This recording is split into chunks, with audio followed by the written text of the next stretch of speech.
Recording হবে না, প্রশ্নোত্তর মোবাইল রেকর্ডিং হবে না। এই এদিকে বসুন না,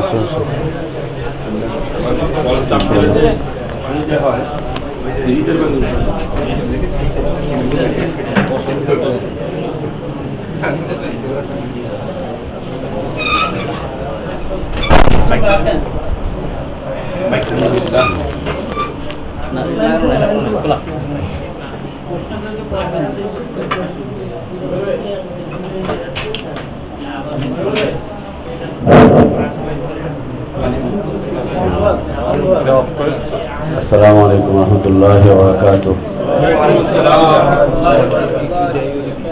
আলহামদুলিল্লাহি রাব্বিল আলামিন, আলহামদুলিল্লাহি রাব্বিল আলামিন, আলহামদুলিল্লাহি রাব্বিল আলামিন।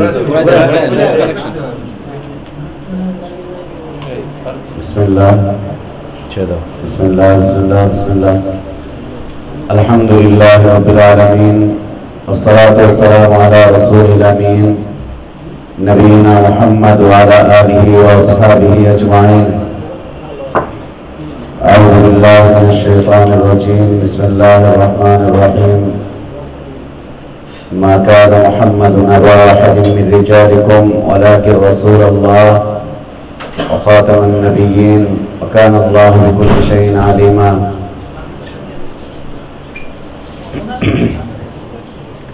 اللهم لا علم لنا بما لا ينفعنا، اللهم لا علم لنا بما لا ينفعنا، اللهم لا علم لنا بما لا ينفعنا. রেকর্ডিং গুলো অফ করে দিলে ভালো হয়।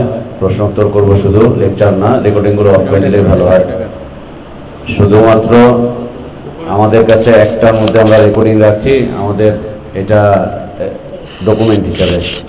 স্যার রেকর্ডিং না করলে ভালো হয়, কেমন? ডকুমেন্ট হিসাবে আমাদের একটা আছে, আর নুরজামান ভাইটা থাক, দুইটা ডকুমেন্ট হিসাবে আছে, ডকুমেন্ট হিসাবে থাকবে।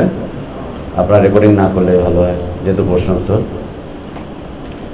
উত্তর কখনো দাওয়াতের বিষয় নয়, এজন্য আমরা রেকর্ডিং করতে নিষেধ করি। প্রশ্ন উত্তর কখনোই দাওয়াতের বিষয় নয়। প্রশ্ন উত্তর হচ্ছে জানা এবং জানার একটা বিষয়, দাওয়াতের বিষয়বস্তু হচ্ছে আলোচনাগুলো, এজন্য আমরা আলোচনা রেকর্ডিং করতে দিই, কেমন? এছাড়া ভিন্ন কোনো কিছুই নয়। এমন না যে আমরা ভয় পাচ্ছি বা এটা ওইটা সেটা, হ্যাঁ, বিষয়বস্তু এমন না, কেমন? আল্লাহর দ্বীনের কথা বলবো, ভয়ের কিছু নেই। যদি ভয় পেতাম তাহলে মিরপুর থেকে এই পর্যন্ত আসতে পারতাম না, কেমন? আর যতটুকু পারছি অসুস্থ হয়ে যাওয়ার আগ পর্যন্ত আমরা বুক ফুলিয়ে রাস্তা দিয়ে ঘুরে বেরিয়েছি। এখনো এই অসুস্থ হয়ে যাওয়ার পরেও রাস্তা দিয়ে ঘুরে বেড়াচ্ছি, আলহামদুলিল্লাহ। প্রতিদিন টেলিফোনে কত হুমকি ধুমকি গালিগালাজ শুনতে হচ্ছে। কি হয়েছে তাতে? সমস্যার কিছু নেই, সমস্যার কিছু নেই। আল্লাহর দ্বীনের জন্য জীবনটাকে ওয়াকফ করে দিয়েছি, আলহামদুলিল্লাহ। আল্লাহ যেন এই জীবনটাকে কবুল করে নেন, আল্লাহ যেন তার পথে, বিশুদ্ধ পথে শাহাদাত বরণ করার তৌফিক দান করেন।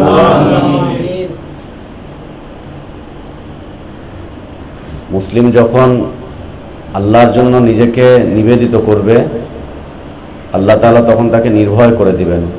আর এটা মুমিনের একটা বৈশিষ্ট্য, আল মুমিন লা ইয়াখাফু আহাদান ইল্লাল্লাহ। মুমিন একমাত্র আল্লাহ ছাড়া আর কাউকে ভয় করে না, এটা মুমিনের একটা বৈশিষ্ট্য, আল্লাহকেই ভয় করে। তো একটা বিষয় নিয়ে আমরা কথা বলতে চাচ্ছিলাম, সেটা হচ্ছে বর্তমান পরিবেশ পরিস্থিতিতে আমাদের করণীয় কি, এই বিষয়টা নিয়ে অনেক ভাইয়ের থেকে প্রশ্ন আসছে। বর্তমান পরিবেশ পরিস্থিতি নিয়ে আমাদের করণীয় কি, এই প্রশ্ন আসাটাই স্বাভাবিক। সারা দেশ একদিকে যাচ্ছে, আমরা কোথায় যাচ্ছি, তাই না? সারা দেশ একদিকে যাচ্ছে, আমরা কোথায় যাচ্ছি? আসলে সত্য কথা, দেশের 99% মুসলিম, নামধারী মুসলিম বলি আর যাই বলি, 99% মুসলিম একদিকে যাচ্ছে, আমরা কোথায় যাচ্ছি বলেন তো? ওরা মাযহাব মানে, আমরা তো মানি না। ওরা পীর মানে, আমরা তো মানি না। ওরা তরিকা মানে, আমরা তো তাও মানি না। ওরা যে ইসলাম মানে, আমরা তো সেই ইসলাম মানি না। তাহলে আমাদের পথটা আলাদা হয়, স্বাভাবিক একটা বিষয়, বুঝতে পারছি আমরা। আচ্ছা, আলে হাদিসও ছেড়ে দিচ্ছে ভাই। না, আলে হাদিস ছাড়ার দরকার নাই, আহলে হাদিস ছাড়ার কোনো দরকার নেই, কিন্তু প্রচলিত আহলে হাদিস ছাড়া ভালো। আহলে হাদিস হচ্ছে সেই মুকাদ্দাস একটা জামাত, যে জামাতের সাথে তাবেঈনরা জড়িত ছিলেন, তাবেঈনরা জড়িত ছিলেন, যে জামাতের কোনো নাম ছিল না, মুহাদ্দিসিনদের জামাতকে আহলে হাদিস বলা হয়। মনে রাখতে হবে, মুহাদ্দিসিনদের জামাতকে আহলে হাদিস বলা হয়। আমরা যদি তাদেরকে নিয়ে ব্যঙ্গ বিদ্রুপ করি তাহলে আল্লাহ রসুলের হাদিসকে ব্যঙ্গ বিদ্রুপ করা হয়ে যাবে। লা ইলাহা ইল্লাল্লাহ। মুহাদ্দিসিনদের জামাত, মুহাদ্দিসিন যে ত্যাগ, তাদের যে ত্যাগ, ইমাম বুখারী রাহিমাহুল্লাহ ত্যাগটাকে একটুখানি চিন্তা করে দেখেন। সুবহানাল্লাহ, উনি আহলে হাদিস ছিলেন। ইমাম মুসলিম রাহিমাহুল্লাহ ত্যাগটাকে একটু চিন্তা করে দেখেন। ইমাম আবু দাউদের ত্যাগটাকে একটু চিন্তা করে দেখেন। হ্যাঁ, ইমাম তিরমিজির ত্যাগটাকে একটু চিন্তা করে দেখেন।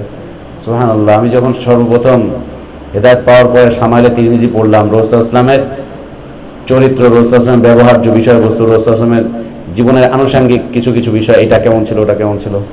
সুবহানাল্লাহ, ইমাম তিরমিজির জন্য যে এত দোয়া বের হয়েছে আমার ভিতর থেকে, এত দোয়া বের হয়েছে, আল্লাহু আকবার, যে ত্যাগ তাদের।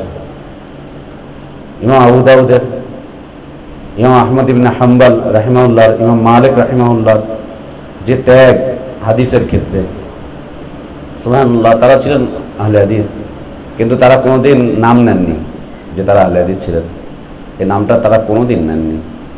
মুহাদ্দিসিনদের আর একটা জামাত হচ্ছে সাহাবায়ে কেরামের জামাত। ইমাম আমরা যদি বলি তাহলে আমরা বলতে পারি যে আবু হুরায়রা রাদিয়াল্লাহু আনহু তিনি ছিলেন আহলে হাদিস। আর শুধু আহলে হাদিস না, তিনি ছিলেন শাইখুল হাদিস। শাইখুল হাদিস আবু হুরায়রা রাদিয়াল্লাহু আনহু হাদিসের উপরে এখনো সারা পৃথিবীর সব মানুষ নির্ভর করছে, কিয়ামত পর্যন্ত নির্ভর করবে, তাই না? কোন সাহাবীর নামের সাথে শাইখুল হাদিস ছিল কে বলতে পারবে? কে বলতে পারবে? একজনের সাথেও না। আর বর্তমানে যারা হাদিস মানে না তাদের নামের সাথে কি থাকে? শাইখুল হাদিস। আর বর্তমান প্রচলিত আহলে হাদিসরা আহলে হাদিস নাম নিয়েছে, শাইখুল হাদিস এই লকবটাকেও ছাড়েনি, এইটাও লাগিয়ে দিয়েছে নিজেদের সাথে। আহলে হাদিসদের এটা লাগানো উচিত ছিল না। শাইখুল হাদিস কেন হবে? আল্লাহর বান্দা এতটুকু কি মাথায় আসে না যে শাইখুল হাদিস যদি হতে হয় তাহলে শাইখুল হাদিস, প্রথম শাইখুল হাদিস হচ্ছে রাসূলুল্লাহ সাল্লাল্লাহু আলাইহি ওয়াসাল্লাম। কারণ পৃথিবীতে যত বিশুদ্ধ হাদিস আছে, সহিহ হাদিস যত আছে, সবগুলোর বক্তাকে, প্রধান বক্তা রাসূলুল্লাহ সাল্লাল্লাহু আলাইহি ওয়াসাল্লাম না, দ্বিতীয় বক্তা আসহাবে কিরাম রাদিয়াল্লাহু আনহুম আজমাইন, তৃতীয়ত হচ্ছে তাবেঈন, তাবেঈন, তারপর হচ্ছে মুহাদ্দিসিনদের বিশাল জামাত। আমরা যদি বলি নাসিরউদ্দিন আলবানী রাহিমাহুল্লাহ আহলে হাদিস ছিলেন, ভুল হবে না। হাদিসের ব্যাপারে তার কত খেদমত, তাই না? সুবহানাল্লাহ, কি পরিশ্রমটাই না করলেন, যার জয় হাদিসগুলোকে আলাদা করে দেখিয়ে দিয়ে গেলেন। আমাদের জন্য কি বিশাল সুবিধা হয়ে গেল, কত বিশাল সুবিধা হয়ে গেল। আমি মাঝে মাঝে একটা কথা বলে থাকি যে যেই সময় বিশুদ্ধ ইসলাম পাওয়া খুব কঠিন ছিল, খুব কঠিন ছিল বিশুদ্ধ ইসলাম পাওয়া, সেই সময় মানুষগুলো ইসলামের জন্য খুব পরিশ্রম করেছেন, খুব পরিশ্রম করেছেন। বিশুদ্ধ ইসলাম পাওয়া খুব কঠিন ছিল। কঠিন ছিল কেমন জানেন? দেখেন, একটা লোক মদিনা থেকে হিজরত করে রাশিয়া পর্যন্ত এসেছে, খালি জানে যে অমুক দেশে একজন লোক আছে, তিনি কয়েকটা হাদিস জানেন, এটা জানার জন্য রাশিয়া পর্যন্ত এসছে। আবার রাশিয়া থেকে একটা লোক পায়ে হেঁটে হেঁটে হেঁটে হেঁটে মদিনা পর্যন্ত চলে গিয়েছে, কেন? ওইখানে মুহাদ্দিসিনদের জামাত আছে, ওইখানে গেলে বিশুদ্ধ হাদিস জানতে পারবো। জান মাল সব ত্যাগ করে দিয়েছে। ইমাম বুখারী রাহিমাহুল্লাহ কয়েকদিন যাবত ক্লাসে আসেন না, কয়েকদিন যাবত ক্লাসে আসেন না। ছাত্ররা চিন্তা করলেন যে কি ব্যাপার, কেন ক্লাসে আসে না? টিচারও বললেন। ইমাম বুখারী রাহিমাহুল্লাহর ঘরে গেলেন তারা, যাওয়ার পরে নক করেছেন, নক করার পরে তারা বলছেন যে তুমি কোথায়, তুমি কোথায়?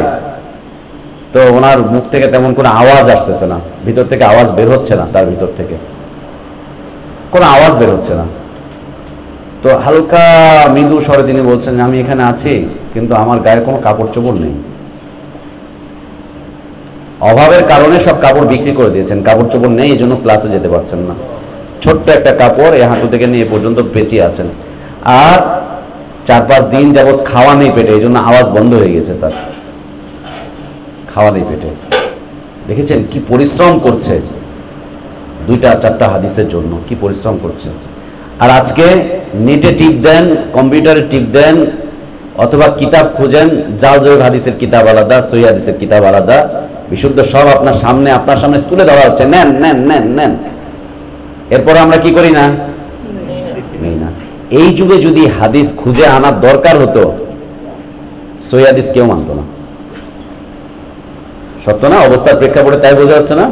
মনে করেন আমাদেরকে খোঁজা লাগতেছে হাদিস, আমরা এখান থেকে রাশিয়া যেতাম হেঁটে হেঁটে, টাকা খরচ করে। এখান থেকে মদিনায় যেতাম টাকা খরচ করে, 5 লাখ টাকা খরচ করে মদিনায় যেত। এখন ওয়াল্লাহ সৌদি সরকার দয়া করে মদিনা ইউনিভার্সিটিতে আমাদেরকে স্কলারশিপ দিয়ে রেখেছে, এই জন্য আমাদের ছেলেপেলেরা যায়। যদি টাকা খরচ করে যাওয়া লাগতো তাহলে একটাও যেত না আহলে হাদিসের সন্তানরা, একটাও যেত না আহলে হাদিসের সন্তানরা। হানাফিরা কিছু যেত, ওদের কিছু স্বার্থ আছে, এটা ওইটা সেটা, দল টিকিয়ে রাখার জন্য, এটা সেটা টিকিয়ে রাখার জন্য ওরা করে রেখেছে, ওরা যায়। পয়সা খরচ করে যদি যাওয়ার হতো শতকরা 1-2 জন হয়তো যেত, এছাড়া যেতই না। সুবহানাল্লাহ, আল্লাহ কত সহজ করে দিয়েছেন আমাদের জন্য ইসলাম, তারপর আমরা মানি না। আর তাদের জন্য ইসলাম পাওয়াটা কঠিন ছিল, এই জন্য দেখেন কত কষ্ট করে করে যাচ্ছে, এদেশ থেকে সে দেশ, এখান থেকে সেখানে হেঁটে হেঁটে পা ভেঙে চুরে খান খান হয়ে যেত, পায়ে রক্ত পড়তো। আল্লাহু আকবার। মুহাদ্দিসিনদের যে ত্যাগ, ওনাদের যে ত্যাগ, সুবহানাল্লাহ।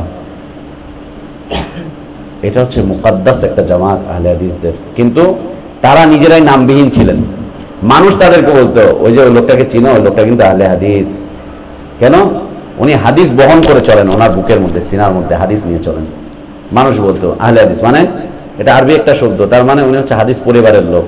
ওর কাছে সব হাদিসের মাধ্যমে তুমি সমাধান করতে চাও, ও হাদিসের মাধ্যমে তোমাকে সমাধান দিয়ে দিবে। যাও ওর কাছে জিজ্ঞেস করো, প্রশ্ন করো। ও হাদিস চর্চা করে, ও সহিহ হাদিস চর্চা করে। তো এই জন্য আহলে হাদিস এই নামটা হচ্ছে পবিত্র একটা নাম, সুন্দর একটা নাম, ভালো একটা নাম, খুব সুন্দর একটা নাম। ব্যঙ্গ বিদ্রুপ করার কিছু নেই। কিন্তু প্রচলিত যারা আছে, ও আল্লাহ, হাদিস বিক্রি করে খায়। এক হুজুরকে জিজ্ঞেস করা হয়েছে, মাদানী হুজুর, নাম নিলাম না আমি, জিজ্ঞেস করা হয়েছে যে এইবার তো ওয়াজের সিজন গেল, আপনার এই বছরের টার্গেট কত ছিল? ওয়াজের সিজনে টার্গেট কত ছিল? বাজারে বই পুস্তক আছে তার কিছু, তো এই বছরের টার্গেট কত ছিল? বলছে না টার্গেট আর কি বলো না, গত বছরে নিয়োগ করেছিলাম গাড়ি কিনবো, তো গাড়ির টার্গেট এই বছর ফুল আপ হয়ে গেছে, গাড়ি কেনার টার্গেট এই সিজনে হয়ে গেছে। তো বলছে যে শেখ কেমন নিয়েছেন, 10-12 হাজার না 9-10 এরকম কিছু? বলছে না 10-12 কেন, এই বছর 8 পর্যন্ত গেছে, তো 8 পর্যন্ত এবার গেছে, 6-7-8, 6-7-8, এক একটা ওয়াজে 6-7-8। আচ্ছা, ইমাম বুখারী রাহিমাহুল্লাহ যদি একটা করে হাদিস বিক্রি করতেন, বলেন তো, সুবহানাল্লাহ। ইমাম মুসলিম রাহিমাহুল্লাহ উনি যদি ওনার কপিরাইটটা বিক্রি করে যেতেন, এখন পর্যন্ত ওনার বংশে যারা আছে সবাই খেতে পারতো না ভাই? চলতেই থাকতো ধারাবাহিকতা, এমএলএম সিস্টেমে চলতেই থাকতো, পুরো গোষ্ঠী খেতে পারতো। বুখারী মুসলিম সারা পৃথিবীতে এত চলে, তাই না? সারা পৃথিবীর মানুষের জন্য এটা একটা প্রসিদ্ধ কিতাব, আল্লাহ করে দিয়েছেন। এটা যদি এখন খালি রয়্যালিটি ওনাদের গোষ্ঠী পেত, আল্লাহু আকবার। না, এগুলো কেন, ইসলাম কেন বিক্রি হবে? দিনের জায়গায় থাক, দুনিয়া কামাই করবো তো ভাইদের মতো, ভাইরা যেমন কামাই করছে, কে ব্যবসা করছে, কে রিক্সা চালাচ্ছে। হ্যাঁ, আমাদের দাসগুলোর মধ্যে আলহামদুলিল্লাহ গরিব মানুষরাও থাকে, বড়লোকরাও থাকে, সব শ্রেণীর মানুষ একসাথে বসে ক্লাস করছে। আমাদের এখানে রিক্সা চালক ভাইও আছে, মিরপুরে ক্লাস হয়, ওখানে কয়েকজন রিক্সা চালক ভাই আছে, রিক্সা চালায়, বাদাম বেচে, ঝালমুড়ি বেচে, আল্লাহর দ্বীন শিখছে। আবার উঁচু শ্রেণীর মানুষ আছে, সবাই একসাথে বসে দ্বীন শিখছে। তো দিনটা দিনের জায়গায় থাক, দুনিয়াটা দুনিয়ার জায়গায় থাক, দুনিয়াটা খালি হালাল কামাই করে হয়ে যাবে। তো যাই হোক, আজকে কয়েকদিন যাবত একটা বিষয়ের প্রশ্ন আসছে বারবার, যে আমাদের করণীয় কি আসলে। তো আমরা আওয়াজ হবে না, জনি আওয়াজ হবে না।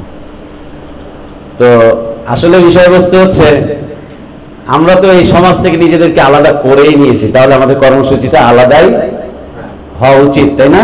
এটাই কিন্তু স্বাভাবিক। আচ্ছা বলেন, এই দেশে যে ইসলাম চলে, আপনি ইসলাম মানেন? আপনি ইসলাম মানেন?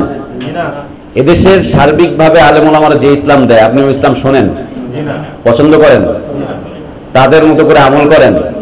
তাদের আকীদাগুলোকে বিশ্বাস করেন?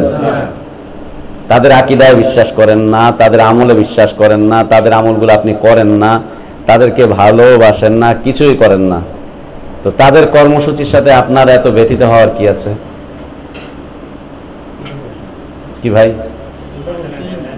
এটা একটা আমল না? ওরা যেটা করছে বর্তমান সময়, এটা একটা আমল না কি ভাই? এটা একটা আমল না? আল্লাহর পথে জিহাদ করা আমল না? আল্লাহর পথে জিহাদটা আমল না? আমল। আল্লাহর পথে পরিশ্রম করাটা আমল না? আমল। সালাত সিয়াম যেমন একটা একটা করে আমল, হজ যাকাত যেমন একটা একটা আমাল, নফল সিয়াম করা যেমন একটা একটা আমাল, আল্লাহর পথে খরচ করা যেমন একটা একটা আমাল, এরকম আল্লাহর পথে সকল প্রকার প্রচেষ্টা চালানো আমাল না? সবগুলাই তো আমাল, সবগুলাই তো আমাল। তা আমার জীবনের আকীদা ওর সাথে আলাদা, আমালগুলো আলাদা, আমার পথ পদ্ধতি আলাদা, সবকিছু আলাদা। এই জায়গায় গিয়ে এক হব, এটা তো যুক্তিবিহীন কথা ভাই, এবং দলিলবিহীন কথা, দলিলবিহীন কথা না। আচ্ছা বলেন যে এদেশে এই বছরই কি প্রথম আল্লাহ এবং তার রাসূলকে গালাগালি করা হলো, না এর আগেও করা হয়েছে? শুধুমাত্র ব্লগাররাই করছে না অন্য কেউ করছে? ব্লগারদের সংখ্যা কয়টা? হাতে গোনা কয়েকজন। ব্লগারদের সংখ্যা কয়টা? হাতে গোনা কয়েকজন, হাতে গোনা কয়েকজন কিন্তু। আচ্ছা, ব্লগারদেরকে বন্ধ করা, যেমন বাংলাদেশে ইউটিউব বন্ধ না এখনো? আব্দুল রাকিব বন্ধ না এখনো? ইউটিউব বন্ধ না এখনো? অন্য সাইট দিয়ে খোলা যায়, বন্ধ। ইউটিউব বন্ধ, ডাইরেক্ট বন্ধ। ব্লগারদের ব্লগিং শুধুমাত্র ওদের নেটটা বন্ধ করে দিলে যথেষ্ট হয়ে যায়। আচ্ছা, ব্লগাররা যেই নেটে কাজ করছে, আপনি নেটে আপনার যে অ্যাকাউন্টটা খুলেছেন, এই অ্যাকাউন্টটাকে ব্লক করে দেওয়ার সিস্টেম আছে না? সিস্টেম আছে না? আমি কিন্তু এগুলো কিছু বুঝি না, তারপরে কিছু কিছু জানি। বন্ধ করে দেওয়ার সিস্টেম আছে আপনার অ্যাকাউন্ট। আপনি যেই নেটে সার্চ করছেন, যেভাবে করছেন, আপনি যদি ইন্টারনেটের ওই মেইন জায়গায় এই লোকটার বিরুদ্ধে, একটা লোকের বিরুদ্ধে যদি কয়েকজন মিলে কয়েকবার অ্যাপ্লিকেশন করে, তাহলে তার অ্যাকাউন্টটা কি হয়ে যায়? ক্লোজ হয়ে যায়। ব্লগারদের ক্লোজ করতে কয় মিনিট লাগে সময়? কয় মিনিট লাগে সময়? ওদের অ্যাকাউন্ট ক্লোজ হয়ে যাবে, ওদের সবকিছু মুছে দেওয়া যায়, সবকিছুকে বন্ধ করে দেওয়া যায়। ওরা লিখুক, আপনি মুছেন, ওরা করুক, অ্যাকাউন্ট নতুন করে করুক, আপনি বন্ধ করে দেন। ব্লগারের সংখ্যা কয়টা? সামান্য কয়েকজন। পীরের সংখ্যা কত? 3 লাখের উপরে। পীররা আল্লাহ এবং তার রাসূলকে বেশি অপমান করেছে আজীবন, নাকি এরা এই কয়দিনে বেশি অপমান করলো? পীরেরা বেশি করেছে, করে এসেছে এবং করছে। পীরদের বিরুদ্ধে আপনার আন্দোলনটা কি? ওদের বিরুদ্ধে আপনার আন্দোলনটা কি? আল্লাহ, কোনো আন্দোলন নেই, কিছুই নেই। আল্লাহ, কোনো আন্দোলন নেই, কিছুই নেই, কিচ্ছু নেই। না দার্স তাদরিস আছে তাদের বিরুদ্ধে, না ইলমি কোনো প্রোগ্রাম আছে, না লেখালেখি আছে তেমন কিছু, না বক্তব্য আছে ময়দানে, কিছুই নেই। এই ব্লগাররা আজকেই লিখেছে না, এর আগেও লিখছে? ব্লগারদের যদি বিরোধিতা করতে হয়, তাহলে একেবারে গোড়া থেকে বিরোধিতা করা উচিত। এই ব্লগারগুলোকে জন্ম দিয়েছে ঢাকা ইউনিভার্সিটি, একদম 100% সত্য কথা। ফিলোসফি ব্লগার জন্ম দেয়, তারপরে হচ্ছে আপনার বাংলা বিভাগ ব্লগার জন্ম দেয়, সংস্কৃত বিভাগ ব্লগার জন্ম দেয়, ব্লগার জন্ম দিচ্ছে। তারপরে হচ্ছে আরেকটা সেক্টর আছে চারুকলা ব্লগার জন্ম দিচ্ছে। আপনি 2-3টা ব্লগারের বিরোধিতা করছেন, ওখান থেকে প্রতি বছর শত শত ব্লগার বেরোচ্ছে। ওদের বিরোধিতা কে করবে? ওদের বিরোধিতা কে করবে?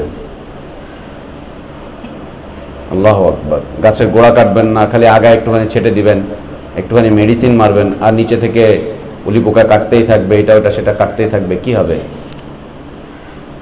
কি হবে? প্রথম কথা হচ্ছে যে এদেশের কোনো কিছুর সাথেই আমরা একাত্ম নই। একটা বিষয় একাত্ম, কি ব্যাপার, কেন হবো একটা বিষয় একাত্ম?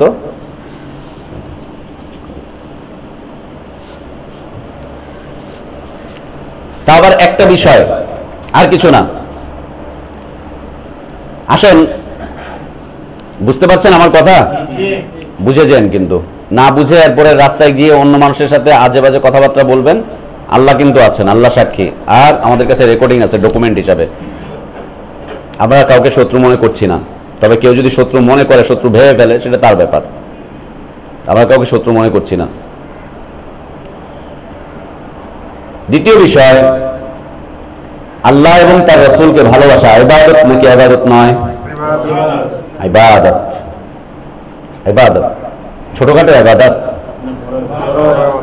বিশাল বড় ইবাদত, বিশাল বড় ইবাদত।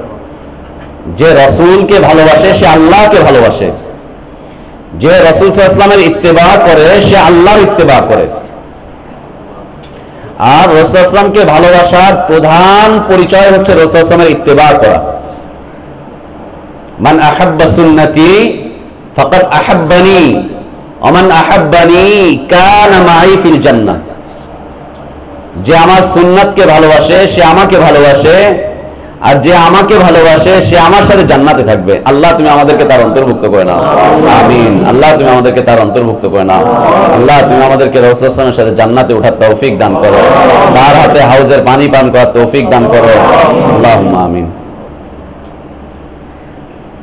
আল্লাহ বলছেন, ইন কুনতুম তুহিব্বুনাল্লাহ ফাত্তাবিউনি ইউহিব্বুকুমুল্লাহ। নবী তুমি তাদেরকে বলে দাও, ইন কুনতুম তুহিব্বুনাল্লাহ, যদি তোমরা আল্লাহকে ভালোবাসো সত্যিকার অর্থে, ফাত্তাবিউনি, তাহলে আমার ইত্তেবা করো। কার ইত্তেবা? মুহাম্মদ সাল্লাল্লাহু আলাইহি ওয়াসাল্লামের।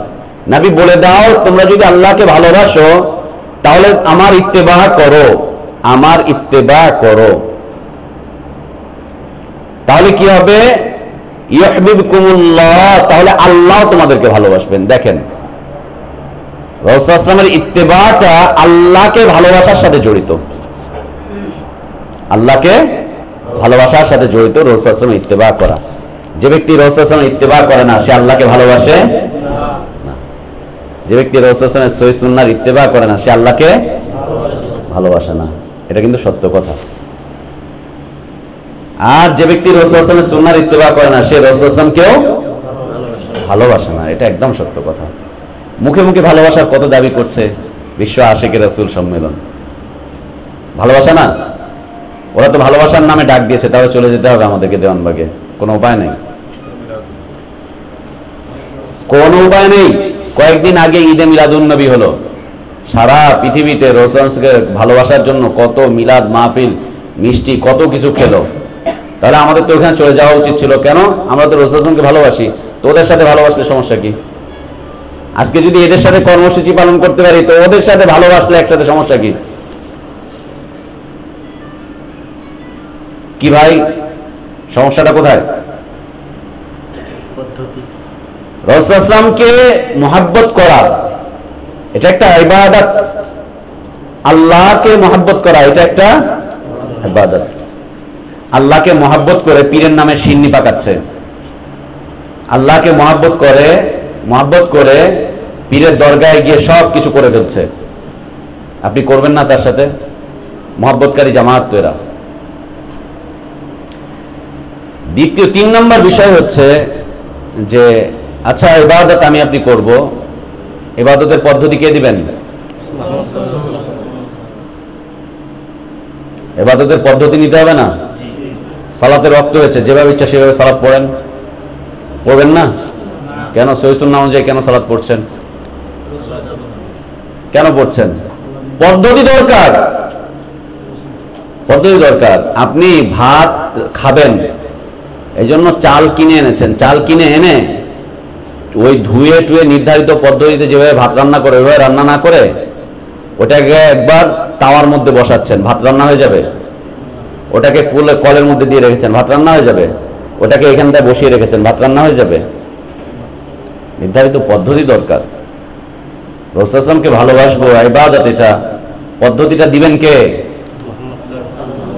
আল্লাহ। পদ্ধতি রাসূল সাল্লাল্লাহু আলাইহি ওয়াসাল্লাম থেকে নিবেন না নিজেদের মতো। কোনটা দিচ্ছে মাও সেতুং, কোনটা দিচ্ছে আব্রাহাম লিঙ্কন, কোনটা দিচ্ছে আপনার হুজুর, কোনটা দিচ্ছে আমার হুজুর, কোনটা দিচ্ছে ওই তরিকা, কোনটা দিচ্ছে সেই তরিকা।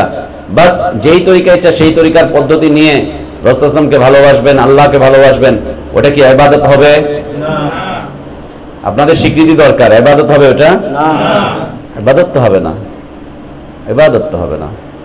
আল্লাহকে ভালোবাসবো আল্লাহ যেভাবে ভালোবাসতে বলেছেন, রাসূল সাল্লাল্লাহু আলাইহি ওয়াসাল্লামকে ভালোবাসবো যেভাবে আল্লাহ ভালোবাসতে বলেছেন, আল্লাহকে ভালোবাসবো যেভাবে রাসূল সাল্লাল্লাহু আলাইহি ওয়াসাল্লাম ভালোবাসতে বলেছেন, আল্লাহকে রাসূল সাল্লাল্লাহু আলাইহি ওয়াসাল্লামকে ভালোবাসবো যেভাবে রাসূল সাল্লাল্লাহু আলাইহি ওয়াসাল্লামকে ভালোবাসতে তিনি নিজে বলেছেন। আর কাদের মতো করে ভালোবাসবো? সাহাবারা যেভাবে ভালোবেসেছিলেন, সাহাবারা যেভাবে ভালোবেসেছিলেন। আচ্ছা, আল্লাহকে গালিগালাজ করা এটা কি ভালো কাজ? রাসূলকে গালিগালাজ করা ভালো কাজ? সাহাবাদেরকে গালিগালাজ করা এটা ভালো কাজ? কোনদিন ভালো কাজ না, কখনো এটা ভালো কাজ না। প্রত্যেকটা মুমিন এটা বিরোধিতা করবে না করবে না? করবে। আমরা আজকে এই ময়দান থেকে আমাদের যতটুকু পরিসর আছে, এখান থেকে যারা যুগে যুগে আল্লাহ এবং তার রাসূলকে গালিগালাজ করে এসেছিল, আমরা তাদের বিরুদ্ধে এর আগেও এই ময়দান থেকে বদদোয়া করেছি না করিনি? করেছি। আমরা এখানে কুনুতে নাজিলা পড়েছি। আমার যে মাদ্রাসা আছে একাধারে বেশ অনেক দিন কুনুতে নাজিলা পড়া হয়েছে, বেশ কয়েকদিন কুনুতে নাজিলা পড়া হয়েছে। আমরা এখানে তাদের বিরুদ্ধে বলিনি? বলেছি, বলেছি, এখনো বলছি। আল্লাহ যা তোমাকে গালিগালাজ করে, তোমার রাসূলকে নিয়ে যারা ব্যঙ্গ বিদ্রুপ করে, আল্লাহ তুমি তাদেরকে ধ্বংস করে দাও। আল্লাহ যদি ওদের নসিবে হেদায়েত থাকে তাদেরকে হেদায়েত দান করো। আল্লাহ হেদায়েত না করলে ওদেরকে তুমি দাবিয়ে দাও এই জমিনে। আল্লাহ ওদেরকে তুমি এই জমিনে দাবিয়ে দাও, ওদেরকে তুমি ধ্বংস করে দাও। আল্লাহ ওদের বংশধরগুলোকে তুমি শেষ করে দাও। আল্লাহ যারা এই পথ পদ্ধতির লোক তৈরি করছে তাদেরকে তুমি ধ্বংস করে দাও। আর আল্লাহ যারা এই পথ পদ্ধতিতে শিক্ষিত লোক তৈরি করছে তাদের এই শিক্ষা ব্যবস্থাকে তুমি ধ্বংস করে দাও। আল্লাহুম্মা আমিন। নাস্তিককে কোনোদিন প্রশ্রয় দেওয়া যাবে না। আল্লাহ এবং তার রাসূলকে যারা গালিগালাজ করে কোনোদিন তাদেরকে প্রশ্রয় দেওয়া যাবে না। কোনোদিন তাদের সপক্ষে আল্লাহর কাছে দোয়া করা যাবে না। কোনোদিন তাদের ভালো চেয়ে আল্লাহর কাছে দোয়া করা যাবে না। কিছুই করা যাবে না। শুধুমাত্র তাদের জন্য একটা দোয়ার রাস্তা খোলা থাকবে, সেটা হচ্ছে হিদায়াতের রাস্তা। হিদায়াতের রাস্তা। আপনি মনে চাইলে দোয়া করেন, তাদের জন্য হিদায়াতের দোয়া করেন, কোনো সমস্যা নেই, কোনো সমস্যা নেই। রাসূল সাল্লাল্লাহু আলাইহি ওয়াসাল্লাম আবু জাহেলের হিদায়াতের জন্য দোয়া করেছিলেন না? করেছিলেন। আবু হুরায়রা রাদিয়াল্লাহু আনহুর মায়ের হিদায়াতের জন্য রাসূল সাল্লাল্লাহু আলাইহি ওয়াসাল্লাম দোয়া করেছেন। অসংখ্য সাহাবীর বাবা মার হিদায়াতের জন্য রাসূল সাল্লাল্লাহু আলাইহি ওয়াসাল্লাম দোয়া করেছেন, হিদায়াতের দোয়া করেন।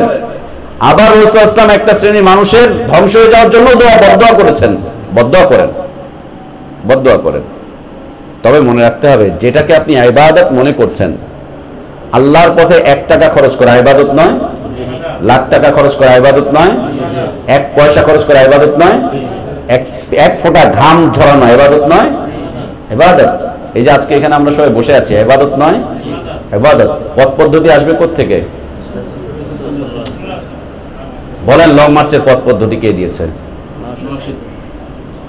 মাও সেতুং। আপনাদের থেকে আসছে কথা। পৃথিবীতে লং মার্চের প্রথম উদ্ভাবক হচ্ছে মাও সেতুং। এখন আপনি মাও সেতুং পদ্ধতি নেবেন না রাসূল সাল্লাল্লাহু আলাইহি ওয়াসাল্লামের পদ্ধতি নেবেন? আমি মানা করছি না আপনাকে ওখানে যেতে, আপনি যাবেন কি যাবেন না আপনার ব্যক্তিগত বিষয়। আমি শুধুমাত্র ইসলামটুকু আপনার সামনে উপস্থাপন করতে চাচ্ছি আপনাদের মধ্য থেকে। আপনার ইবাদতের যে সিস্টেম, এই সিস্টেমের যিনি উদ্ভাবক, এই সিস্টেমকে যিনি চালিয়েছেন, তাকে আপনি কাকে নেবেন? রাসূল সাল্লাল্লাহু আলাইহি ওয়াসাল্লামকে নেবেন না অন্য কাউকে নেবেন, সেটা আপনার ব্যক্তিগত বিষয়। আপনি কি করবেন? আমি তো আপনাদের উপরে লাঠি পরিচালনা করার মানুষ নই, আমি লাঠি পরিচালনা করতে পারবো না। কিন্তু কাকে নিচ্ছেন আপনি? এই সিস্টেম মাও সেতুংয়ের। আর এই প্রতিবাদের যে ধারাবাহিকতা চলে এসেছে, এইটা প্রতিবাদের এই ধারাবাহিকতার সিস্টেম হচ্ছে আব্রাহাম লিঙ্কনের। দুইটাই অমুসলিম, দুইটাই কুফরি আদর্শ, দুইটাই ইসলামকে ধ্বংস করার জন্য এসেছে, দুইটাই রাসূল সাল্লাল্লাহু আলাইহি ওয়াসাল্লামকে ঘৃণা করে নতুন পদ্ধতি চালু করেছে, দুইটাই আল্লাহকে ভালোবাসেনি। দুইটা পদ্ধতি আল্লাহর পদ্ধতির বাইরে থেকে এসেছে। এরপরেও আপনি কোথায় যাবেন? এরপরেও আপনি কোথায় যাবেন? আল্লাহু আকবার। আজকেই মাত্র কি এইভাবে বকাবাদ্য করা হলো? এর আগেও তো করা হয়েছে, এর আগেও তো করা হয়েছে। লা ইলাহা ইল্লাল্লাহ। আসেন আমরা একটু জাহিলিয়াতের যুগে ফিরে যাই, যে যুগে আল্লাহ সুবহানাহু ওয়া তাআলা রাসূল সাল্লাল্লাহু আলাইহি ওয়াসাল্লামকে পাঠিয়েছিলেন। যেই সময় রাসূল সাল্লাল্লাহু আলাইহি ওয়াসাল্লাম আসলেন, সেই সময় পৃথিবীতে কয়েকটা গোষ্ঠী ছিল। একটা গোষ্ঠী বলতো উযায়ের ইবনুল্লাহ, উযায়ের ইবনুল্লাহ, উযায়ের হচ্ছে কি? আল্লাহর পুত্র। আর একটা গোষ্ঠী বলতো মাসীহ ইবনুল্লাহ, ঈসা আলাইহিস সালাম হচ্ছে আল্লাহর পুত্র। আর এদেরই আরেকটা গোষ্ঠী বলতো ইন্নাল্লাহা সালিসু সালাসা, 3টা সত্তা মিলিয়ে হচ্ছে আল্লাহ। 3 সত্তায় ভাগ করলো। আল্লাহ সুবহানাহু ওয়া তাআলা এদের সব বিপক্ষে বলছেন তাকাদুস সামাওয়াতু ইয়াতাফাত্তারনা মিনহু ওয়া তানশাক্কুল আরদ ওয়া তাখিরুল জিবালু হাদ্দা। সূরা মারিয়ামের আয়াত, তাকারুস সামাওয়াতু ওয়াল আরদ ইয়াতাফাত্তারনা মিনহু ওয়া তানশাক্কুল আরদ ওয়া তাখিরুল জিবালু হাদ্দা আন দাউ লিররহমানি ওয়ালাদা ওয়া মা ইয়ানবাগি লিররহমান আন ইয়াত্তাখিযা ওয়ালাদা। আকাশ ফেটে যাবে, আকাশ ফেটে খান খান হয়ে পড়বে, এই জমিন টুকরো টুকরো ভাগ ভাগ হয়ে যাবে, ভাগ ভাগ হয়ে উঠতে থাকবে। অবস্থার প্রেক্ষাপট আল্লাহ সুবহানাহু ওয়া তাআলা বর্ণনা করছেন, যখন মানুষ আল্লাহর সাথে আল্লাহর সন্তান নির্ধারণ করে, অবস্থাটা এমন দাঁড়ায় যেন আকাশ ফেটে পড়ে আর জমিন ভেঙে চলে যায়। যখন আল্লাহর সন্তান নির্ধারণ করে, আল্লাহ রাসূল সাল্লাল্লাহু আলাইহি ওয়াসাল্লামের উপরে এই আয়াত অবতীর্ণ হলো। এই আয়াত অবতীর্ণ হওয়ার পরেও রাসূল সাল্লাল্লাহু আলাইহি ওয়াসাল্লাম আগেও জানতেন যে ওরা আল্লাহর পুত্র নির্ধারণ করছে, একজনকে অথবা তিনজনকে। আবার মালাইকাদেরকে ওরা আল্লাহর কন্যা নির্ধারণ করছে অথবা আল্লাহর স্ত্রী নির্ধারণ করছে। মারিয়াম আলাইহিস সালাতু ওয়াস সালামকে ওরা আল্লাহর স্ত্রী নির্ধারণ করে ফেলেছে। এই করে ফেলার পরেও রাসূল সাল্লাল্লাহু আলাইহি ওয়াসাল্লামের দাওয়াত কি ছিল? লং মার্চ করেছিলেন আল্লাহ রাসূল সাল্লাল্লাহু আলাইহি ওয়াসাল্লাম, যে তোমরা কেন আল্লাহকে এইভাবে গালিগালাজ করছো, এজন্য লং মার্চ করেছিলেন, তাই না? রাসূল সাল্লাল্লাহু আলাইহি ওয়াসাল্লাম কি দিলেন তাদেরকে? কিসের দাওয়াত দিলেন? আল্লাহ তাওহীদের দাওয়াত দিলেন। যারা আজকে আল্লাহকে গালিগালাজ করছে, যারা আজকে রাসূল সাল্লাল্লাহু আলাইহি ওয়াসাল্লামকে এইভাবে গালিগালাজ করছে, ওদের কাছে একটা দাওয়াত পৌঁছে দেন, আল্লাহ তাওহীদের দাওয়াত, আল্লাহ তাওহীদের দাওয়াত, আল্লাহ তাওহীদের দাওয়াত। এটাই হচ্ছে রাসূল সাল্লাল্লাহু আলাইহি ওয়াসাল্লামের পদ্ধতি। এর বাইরে আপনি কিছু করতে পারবেন না। ক্ষমতায় ওরা, অস্ত্রশস্ত্র ওদের, প্রশাসন ওদের, টাকা পয়সা ওদের, বিদেশি সাহায্য ওদের, সবকিছু ওদের। সর্বোপরি সকল সাহায্য, সবচাইতে বড় সাহায্য একমাত্র আমাদের উপরে, সেটা হচ্ছে আল্লাহর পক্ষ থেকে। ইন তানসুরুল্লাহ ইয়ানসুরকুম ওয়া ইউসাব্বিত আকদামাকুম। যদি তোমরা আল্লাহকে সাহায্য করো, আল্লাহ তোমাদেরকে সাহায্য করবে, আল্লাহ তোমাদের এই কদমগুলোকে এই জমিনের উপরে মজবুত করে দিবেন। ইন তানসুরুল্লাহ ইয়ানসুরকুম। আল্লাহ তাওহীদের দাওয়াতটুকু পৌঁছে দাও, আল্লাহ তাওহীদের দাওয়াতটুকু পৌঁছে দাও। আল্লাহ রাসূল সাল্লাল্লাহু আলাইহি ওয়াসাল্লাম যখন দাওয়াত দেওয়া শুরু করেছিলেন, পৃথিবীতে সবচাইতে শক্তিশালী মানুষ তিনিই ছিলেন, তাই না? না অন্যরা সবাই? অন্যরা সবাই, সার্বিক সকল কিছু ছিল তাদের সাথে দুনিয়াবি। রাসূল সাল্লাল্লাহু আলাইহি ওয়াসাল্লামের সাথে সাহায্য ছিল কার? একমাত্র আল্লাহ, একমাত্র আল্লাহ সুবহানাহু ওয়া তাআলা। এদের বিরুদ্ধে আপনি লং মার্চ কেন করবেন? রাসূল সাল্লাল্লাহু আলাইহি ওয়াসাল্লাম করেছিলেন? করেননি। কি করেছেন? তিনি দাওয়াত পৌঁছেছিলেন। কে দাওয়াত পৌঁছাতে পেরেছিলেন? ইমরানের কাছে। বলেন কে আছেন ইমরানের কাছে দাওয়াত পৌঁছেছেন? হাত উঠান। ইমরানের কাছে কে দাওয়াত পৌঁছেছেন? হাত উঠান। কেউ দাওয়াত পৌঁছাননি। একাত্মতা ঘোষণা করতে পারেন? পারেন। রাসূল সাল্লাল্লাহু আলাইহি ওয়াসাল্লাম যেটা করেছিলেন আপনারা কেউ করেননি, কেউ করেননি। কয়জন পৌঁছেছেন? এদেশের নেতাগুলো মরে যাচ্ছে, একটা একটা করে মরছে। কয়দিন আগে প্রেসিডেন্ট মরল, তার আগে আরেকজন মরল, তার আগে কিছুদিন আগে আরেকজন মরল। একটা একটা করে মরছে, কারো কাছে আল্লাহ তাওহীদের দাওয়াত পৌঁছাচ্ছে না। আমরা প্রচেষ্টা চালাচ্ছি, আল্লাহর কাছে দোয়া করেন, আমরা প্রচেষ্টা চালাচ্ছি এদেশের আপামর জনগণের কাছে, সে উপর লেভেল হোক আর নিচের লেভেল হোক, আপামর জনগণের কাছে আল্লাহ তাওহীদের দাওয়াতটুকু পৌঁছে দেওয়ার জন্য প্রচেষ্টা চালাচ্ছি। বিশ্বাস করেন, জিল্লুর রহমান যেদিন মারা গিয়েছে তার 3-4 দিন আগেও তার আত্মীয় স্বজনদের কাছে বারবার অনুনয় বিনয় করেছি, একটুখানি দাওয়াত পৌঁছে দেন না, এই লোকটা মনে হয় মারা যাবে, এই লোকটার মনে হয় জীবন শেষ হয়ে যাচ্ছে, এই লোকটার মনে হয় হায়াত শেষ হয়ে যাচ্ছে, এই লোকটা আর কয়দিন বাঁচবে, একটু দাওয়াত পৌঁছে দেন না, একটু দাওয়াত পৌঁছে দেন না। অনেকবার অনুনয় বিনয় করেছি, একটু দাওয়াত পৌঁছান, একটু বলেন। আল্লাহু আকবার।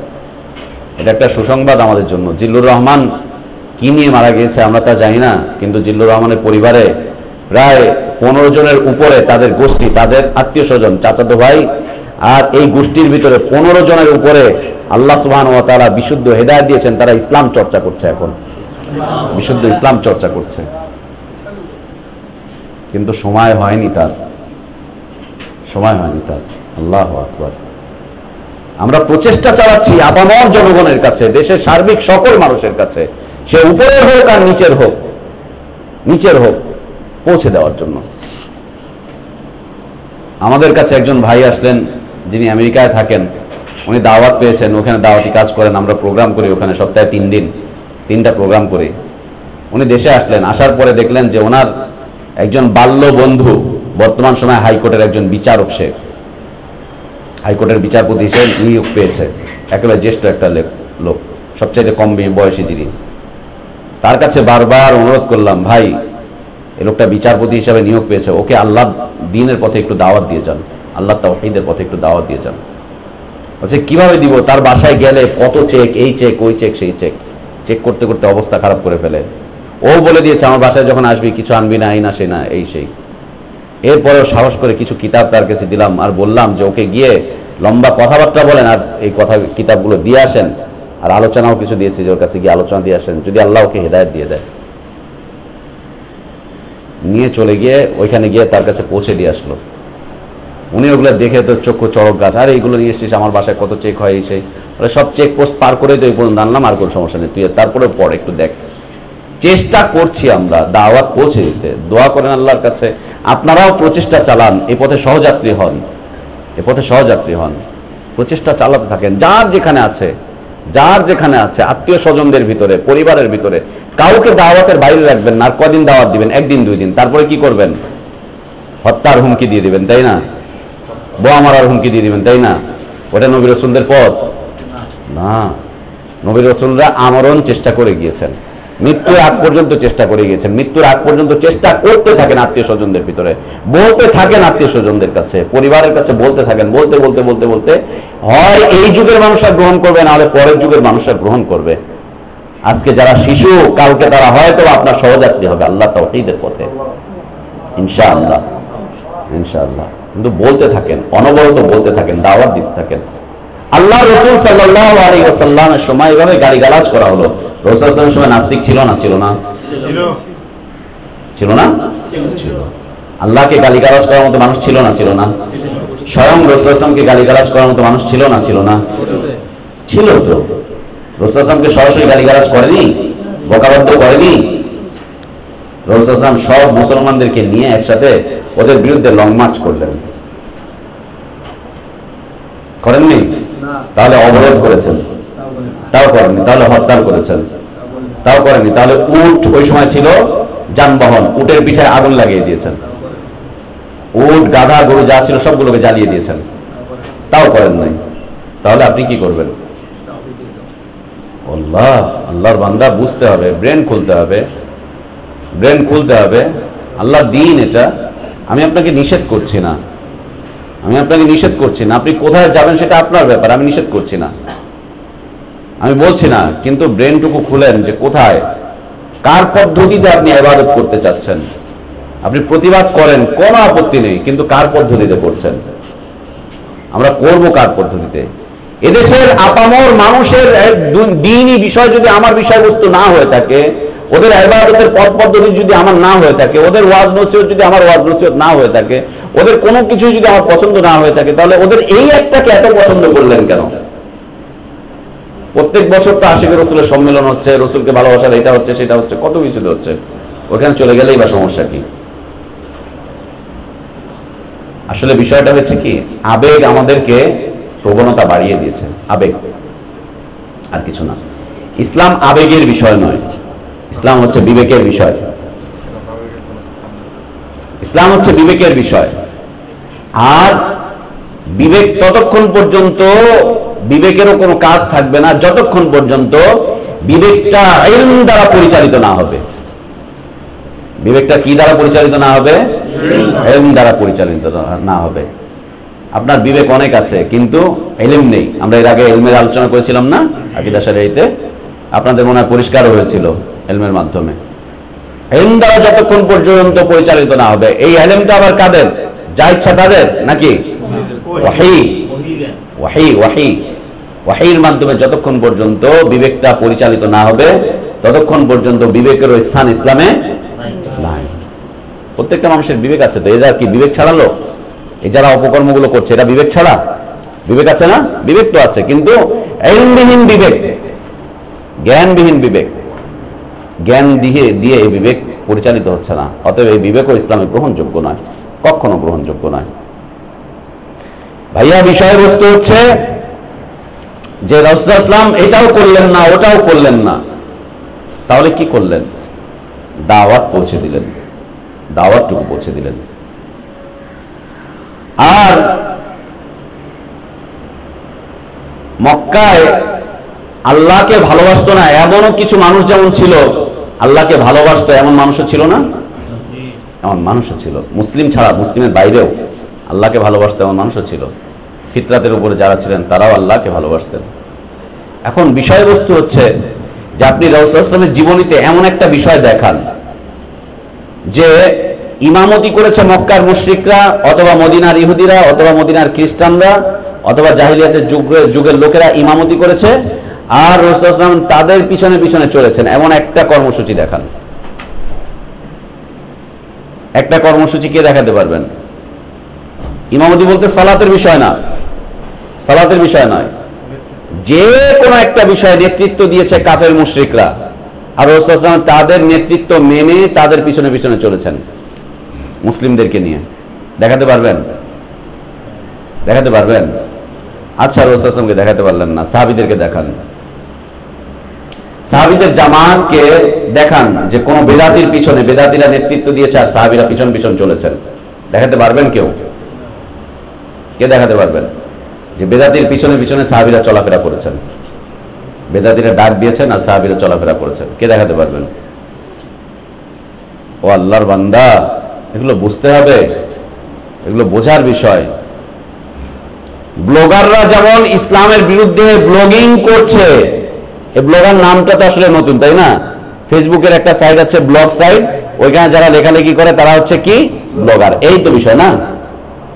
আচ্ছা, ব্লগার নামটাই মুছে দিলেন, তাহলে কি যারা আল্লাহ এবং তার রাসূলের বিরুদ্ধে লেখালেখি করে, এটা না মূল বিষয়?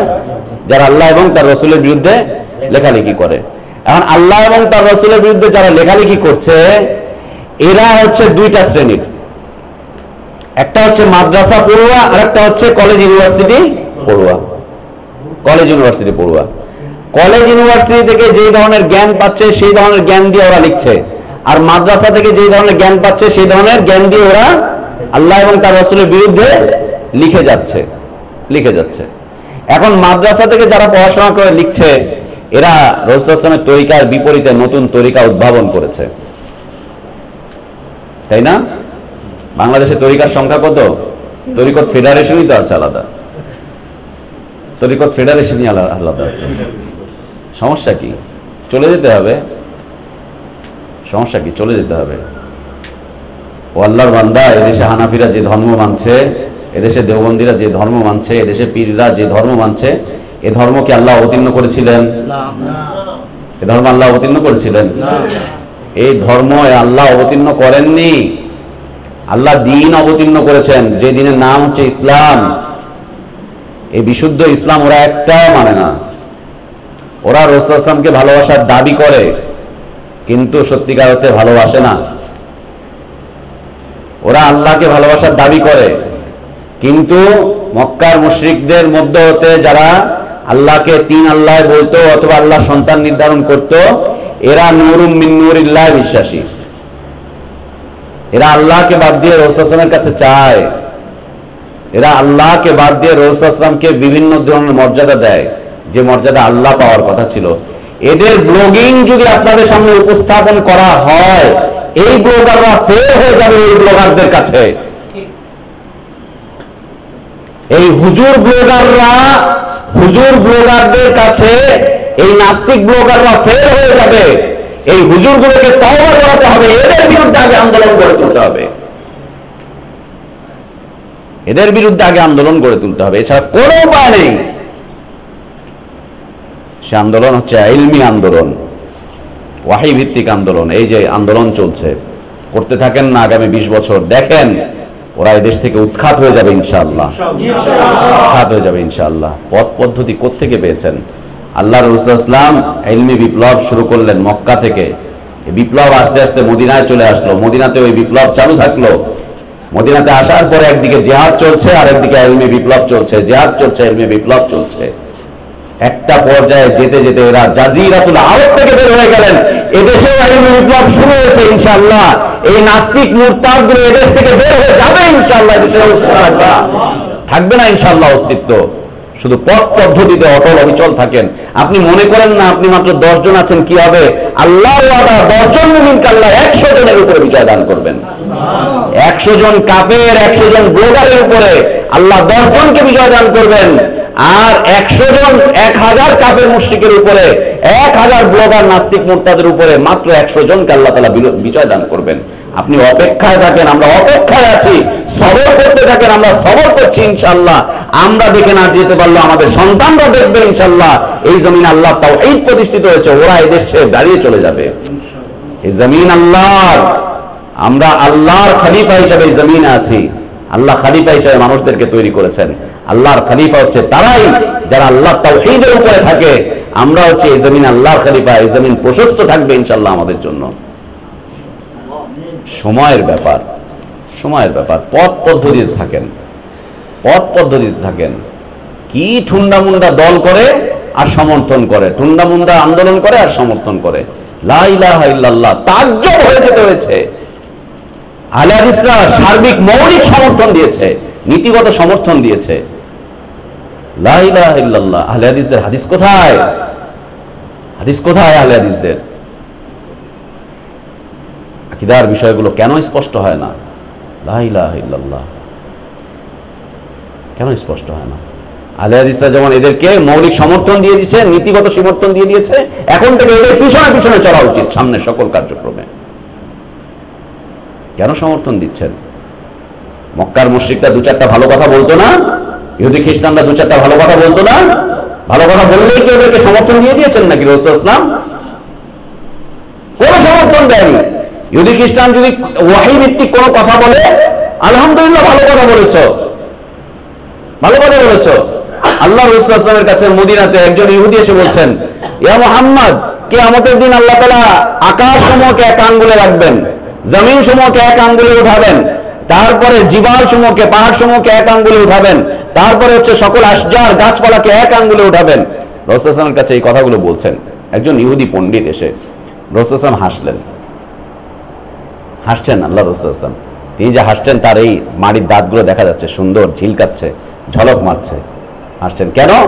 আগের দিন রাতে রাসূল সাল্লাল্লাহু আলাইহি ওয়াসাল্লাম সাহাবীদের কাছে এই বর্ণনা করেছিলেন। পরের দিন এসে ইহুদি পণ্ডিত এই কথাগুলো বলছেন। রাসূল সাল্লাল্লাহু আলাইহি ওয়াসাল্লাম হাসছেন, হেসে বলছেন যে হ্যাঁ, সত্য কথাই বলেছো তুমি। ইহুদি সত্য কথাই বলেছে বলে এরপরে সে চলে যাচ্ছে, চলে যাচ্ছে। রাসূল সাল্লাল্লাহু আলাইহি ওয়াসাল্লাম ওকে সমর্থন দিয়েছেন না, ও এসে রাসূল সাল্লাল্লাহু আলাইহি ওয়াসাল্লামকে বলে গেল। ওদের কাছে ওয়াহিদ 2-4টা জ্ঞান থাকতে পারে। আরেক পণ্ডিত এসে বলছেন যে ইয়া মুহাম্মদ, কিয়ামতের দিন আল্লাহ সুবহানাহু ওয়া তাআলা আকাশকে জমিনকে একেবারে রুটির মতো এইভাবে করে ভাঁজ করে ফেলবেন, তাই না? বলছেন যে হ্যাঁ তাই তো, তাই তো। তাতে কি হয়েছে? ওরা ওয়াহী ভিত্তিক 2-4টা কথা বলতে পারে। এই কথা বলাই মানেই কি ওদের পিছনে পিছনে এখন চলো? পিছন পিছন চলো নাকি? ওদের প্রয়োজন হলে আমাদের পিছনে চলবে, আমি ওর পিছনে কোনদিন চলতে পারি না। রাসূল সাল্লাল্লাহু আলাইহি ওয়াসাল্লাম কখনো কখনো কাফের মুশরিকদেরকে ভাড়া করে এনে নিজের পিছনে চালিয়েছেন। কয়েকটা 2-3টা যুদ্ধে দেখা যায় যে আল্লাহ রাসূল সাল্লাল্লাহু আলাইহি ওয়াসাল্লাম কাফের মুশরিকদের থেকে, ইহুদি খ্রিস্টানদের থেকে রাসূল সাল্লাল্লাহু আলাইহি ওয়াসাল্লাম তরবারি ভাড়া নিয়েছেন, সেনাবাহিনী ভাড়া নিয়েছেন, ভাড়া করেছেন, ভাড়া করেছেন ওদেরকে যে তোমরা আমাদেরকে যুদ্ধে একটু সাহায্য করবা, ভাড়া শ্রম কিনেছেন। ওরা পিছনে চলেছেন। একটা নজির দেখাতে পারবেন না ইহুদি এবং খ্রিস্টানদের পিছনে রাসূল সাল্লাল্লাহু আলাইহি ওয়াসাল্লাম চলেছেন, কোন মুশরিকের পিছনে তিনি চলেছেন। সাহাবীদের একটা নজির কেউ দেখাতে পারবে না যে তাদের পিছনে চলেছে, অথবা বিদাতীদের পিছনে চলেছে। একটা নজির কেউ দেখাতে পারবে না। ওদের পিছনে চলার মতো সব আদর্শ ওরা বিলীন করে দিয়েছে, সবকিছু শেষ করে দিয়েছে। ওয়াল্লাহ, আমি কেন সমর্থন করব? ওরা কোনোদিন এসে হয়তো আমাদের পিছনে সমর্থন জোগাতেও পারে, নাও পারে। ও জোগালেই কি আর না জোগালেই বাকি? ও জোগালেই কি আর না জোগালেই বাকি? আল্লাহ, এই দলের যে খারাপ প্রভাব, এটা হচ্ছে তার একটা। দল গঠন করলেই খারাপ প্রভাব হবে। দেখছে যে বাংলাদেশের সব দলগুলো এদের সমর্থন করছে, তা আমি আহলে হাদিস বসে থাকলে তো সমস্যা, দেই সমর্থন দিয়ে দেই ব্যাস, সমর্থন দিয়ে দিল। নেতা কর্মীদের কিছু কিছু কথাবার্তা আসবে, এই হবে সেই হবে, ব্যাস দিয়ে দিল। ওই ভাই বলছে প্রশ্নের সম্মুখীন হবে, এই জন্য সমর্থন দিয়ে দিল। আহলে হাদিস আন্দোলন সমর্থন দিয়ে দিল। অথচ আব্দুর রাজ্জাক সাহেব প্রায় খুতবাতে এগুলোর বিরুদ্ধে কথা বলেন, হরতাল অবরোধ এগুলোর বিরুদ্ধে কথা বলেন। অথচ ওইখান থেকে ফতোয়া চলে আসলো, গতকালকে ইনকিলাবে এসছে, নাসির ভাই বলল যে এরা সমর্থন দিয়ে দিয়েছে, লা ইলাহা ইল্লাল্লাহ, জমিয়ত আহলে হাদিস সমর্থন দিয়েছে, লা ইলাহা ইল্লাল্লাহ। কেন ভাই আপনি আপনার পথ পদ্ধতির উপরে থাকেন না? দুদিন পর পর এই মৌলবীগুলো, এই হাটাজারি মাদ্রাসা থেকে অসংখ্য ফতোয়া আছে, অসংখ্য ফতোয়া আছে এই হাটাজারি মাদ্রাসা থেকে আহলে হাদিসদের বিরুদ্ধে, যে আহলে হাদিসরা হক নয়, আহলে হাদিসরা এইটা ওইটা সেইটা বাতিল, হ্যান ত্যান সবকিছু ফতোয়া আছে। এই আমদ শফির হাতের লিখিত সাইন করা ফতোয়া আছে আহলে হাদিসদের বিরুদ্ধে। আজকে তার আন্দোলনকে সমর্থন করে যাচ্ছে। ওয়াল্লাহ কেন কেন করছে? লা ইলাহা ইল্লাল্লাহ। আপনাদেরকে একটা ছোট্ট ইতিহাস শোনাই, ইতিহাসটা শোনেন। মুফতি ফাইজুল্লাহ রাহিমাহুল্লাহ বাংলাদেশের চট্টগ্রামের একজন মানুষ, দেওবন্দ পাশ করা মানুষ, এবং চট্টগ্রামের হাটাজারি মাদ্রাসার প্রতিষ্ঠাকালীন সময়ের একজন মানুষ। প্রতিষ্ঠা করেছিলেন আরেকজন, কিন্তু উনি প্রিন্সিপাল ছিলেন। এই লোকটা হজে গিয়েছিলেন। হজে যাওয়ার পরে তিনি সেখানে দাওয়াত পেলেন। দাওয়াত পাওয়ার পরে এই লোকটার ভিতরে চেঞ্জ চলে আসলো, লোকটার ভিতরে পরিবর্তন চলে আসলো। পরিবর্তন চলে আসার পরে উনি ফিরে আসলেন, এসে দাওয়াতি কাজ শুরু করলেন হাটাজারিতে এবং চট্টগ্রাম, পুরো চট্টগ্রাম জুড়ে দাওয়াতি কাজ শুরু করলেন। দাওয়াতি কাজ শুরু করতে গিয়ে তার কাছে কিছু কিতাব ছিল, ওই কিতাবের আলোকে তিনি ফয়জুল কালাম নামে একটা কিতাব লিখলেন। বাংলাদেশে অনুবাদ করা হয়েছে। উনি উর্দুতে লিখেছিলেন, প্রথমত আরবিতে লিখেছিলেন, তারপরে উর্দু হয়েছিল, তারপরে এরপরে এটা বাংলায় অনুবাদ হয়েছে, এখন মার্কেটে পাবেন। ফয়জুল কালাম আকীদা ভিত্তিক একটা কিতাব, কোরআন হাদিস দিয়ে সুন্দর করে অনেকগুলো বিষয় উনি ফুটিয়ে তুলেছেন, যেগুলো দেওবন্দি আকীদার বিরুদ্ধে। উনি শুরু করলেন এলবি বিপ্লব হাটাজারিতে। ওখান থেকে সম্মিলিত মোনাজাত বন্ধ হয়ে গেল, মিলাদ খতম বন্ধ হয়ে গেল, সকল প্রকার তাসবিহ তাহলিলের যে সমস্ত নতুন রসম রেওয়াজ এগুলো সব বন্ধ হয়ে গেল। এবং চট্টগ্রামকে উনি ঘোষণা করলেন যে এই এলাকা থেকে মাজার পূজা, কবর পূজা সব উঠিয়ে দিব। এই বলে তিনি আন্দোলন শুরু করলেন, বিশাল আন্দোলন শুরু হলো। এখন যারা 22 ভান্ডারি টান্ডারি আছে এদের সাথে নিয়মিত সংঘর্ষ হতো এক সময়। আপনাদের জানা আছে কিনা, হাটাজারি মাদ্রাসায় প্রায় সংঘর্ষ হতো এই মাজার পূজারীগুলোর সাথে, কবর পূজারীগুলোর সাথে প্রায় সময় সংঘর্ষ হতো। উনি যখন এই আন্দোলন পরিচালনা করছেন, চলছে ইলমি বিপ্লব চলছে, লোকজন তৈরি হচ্ছে, মাদ্রাসা ছাত্র তৈরি হচ্ছে। আর সেই সময় এত বেশি কিতাবাদিও ছাপা হতো না, সৌদি আরব থেকে এত বেশি কিতাবাদি ছাপা হতো না। কিছুটা তাওহীদের দাওয়াত পেয়েছেন, সেই অনুযায়ী সে কাজ করা শুরু করলেন যতটুকু পেয়েছেন। পাওয়ার পরে তাকে যখন কাজ করছেন তাকে বের করে দেওয়া হলো মাদ্রাসা থেকে, এই হাটাজারি থেকে বের করে দেওয়া হলো। এরপরে উনি চলে গেলেন বিখলে, ওইখান থেকে শুরু করলেন আবার। এরপরে উনি মারা গেলেন। মারা যাওয়ার পরে ওনার এই যে দাওয়াত, এই দাওয়াত পাওয়া ছাত্রের সংখ্যা ছিল 14-15 জন, তখন গড়ে উঠেছিল টিচার হিসেবে হাটাজারিতে এবং মেখলে। এই টিচারগুলোকে কোন ঠাসা করে ফেলা হলো। অন্যান্য টিচাররা এদের উপরে গালেব হয়ে গেল, বিজয়ী হয়ে গেল। উনি নেই, এরা বিজয়ী হয়ে গেল। বিজয় হয়ে গেলে তাদেরকে কোন ঠাসা করে ফেলা হলো। কোন ঠাসা করে এই বেদাতীদের সাথে, এদের সাথে সব আতাত সব কিছু করে ফেলা হলো। এরপরে এই টিচারগুলোকে একজন একজন করে বের করে দেওয়া হলো। এখন ওইখানে কোনো টিচার নেই, ওনার হাতে করা কোনো টিচার নেই, তার ছাত্র বলতে কিছু নেই, এগুলো কিচ্ছু নেই। আর ওখানে সবগুলোকে বের করে দেওয়া হলো। ওইখান থেকে উনি পীরতন্ত্রকে বের করে দিয়েছিলেন, সুফিবাদকে একদম বের করে দিয়েছিলেন। আজকে সুফিবাদ আবার ওই মাদ্রাসাগুলোকে দখল করে নিয়েছে, একদম বের করে দিয়েছিলেন সুফিবাদকে। সুফিবাদ যে কুফরি এই বিষয়টা তিনি বুঝতে পেরেছিলেন, একদম বের করে দিয়েছেন। সুফিবাদ বলতে কিচ্ছু থাকবে না এখানে, পুরোটাই বের করে দিয়েছিলেন এই মাদ্রাসাগুলো থেকে, হাটাজারি এবং মেখল থেকে। ওরাই দখল করে বসে আছে। আর বর্তমান যিনি প্রিন্সিপাল আছেন, মহাপরিচালক আছেন, মহাপরিচালক বলাটা তো শেখ, তাই না? মহাপরিচালক বলা যাবে? আপনারা দেখবেন উনি নিজেই লিখছেন হাটাজারি মাদ্রাসার মহাপরিচালক। যাই হোক, বর্তমান যিনি পরিচালক আছেন, ওদের নাম দেওয়া মহাপরিচালক যিনি আছেন, তিনি একজন সুফিবাদে বিশ্বাসী, নিজেই পীর সাহেব। উনি আসার পরে, উনি যখন ক্ষমতাসীন হন, উনি আসার পরে ওইখানে যে 2-3 জন ছিল এগুলোকে সবগুলোকে বের করে দিয়েছে, টিচারদেরকে আহলে হাদিস বলে ওখান থেকে সবগুলোকে বের করে দিয়ে, সব কিছুকে বন্ধ করে দিয়ে এখন বেদাতি কার্যক্রম যত আছে সব পরিচালনা হচ্ছে সেখান থেকে, সকল কিছু পরিচালনা হচ্ছে। আর দার্সের মধ্যে বলেইছিলাম যে ইনি কালিমাতুত তাইয়্যিবাকে পরিবর্তন করে ফেলছেন, ইল্লাল্লাহ লা ইলাহা। এরপরে এরা বেদাতি, এতে কোনো সন্দেহ আছে আমাদের? কোনো সন্দেহ আছে আমাদের যে এরা বেদাতি? পিছনের লোকজনদের সন্দেহ আছে যে এরা বেদাতি। ভাইও পরিপূর্ণ বেদাতি এরা, পরিপূর্ণ বেদাতি এরা। এরা কয়েকদিন আগে একটা মিটিং করলো বাড়িধারা মাদ্রাসায়, আমেরিকান এম্বাসির উল্টো দিকে বাড়িধারা মাদ্রাসায় মিটিং করেছে আমার 2 জন ছাত্রকে নিয়ে। মিরপুরের। এরা ইন্টারনেট ঘেটে ঘেটে ঘেটে ঘেটে খুঁজতেছে যে এই ব্লগারদের বিরুদ্ধে নতুন কোনো ওয়েবসাইট চালু করা যায় কিনা, যে ওয়েবসাইটে ওদের দাওয়াত থাকবে, এদের দাওয়াত, এই যে হেফাজতে ইসলামের এদের দাওয়াত পরিচালিত হবে।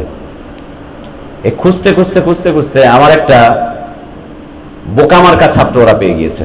বোকামার্কা ছাত্র মাঝে মাঝে আমার প্রোগ্রামে আসে না, তেমন ভাবে ভালোভাবে ইসলাম বোঝেও না। ওকে পেয়ে গিয়েছে।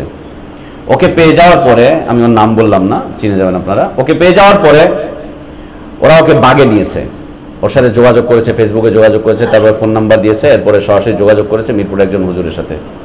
যোগাযোগ করার পর বলছে, তুমি আমাদের ওয়েবসাইটে কাজ করবা, সার্বিকভাবে পরিচালনা করবা, সব কিছু করবা, তোমার যত প্রোটেকশন লাগে সব কিছু আমরা দেবো, যা চাহিদা লাগে সব কিছু দেবো, গাড়ি দিব, সব দিব, তুমি করবা। এই ছেলে তো একেবারে বকবকুম হয়ে গিয়েছে, সব কথাবার্তা শুনে বকবকুম করছে।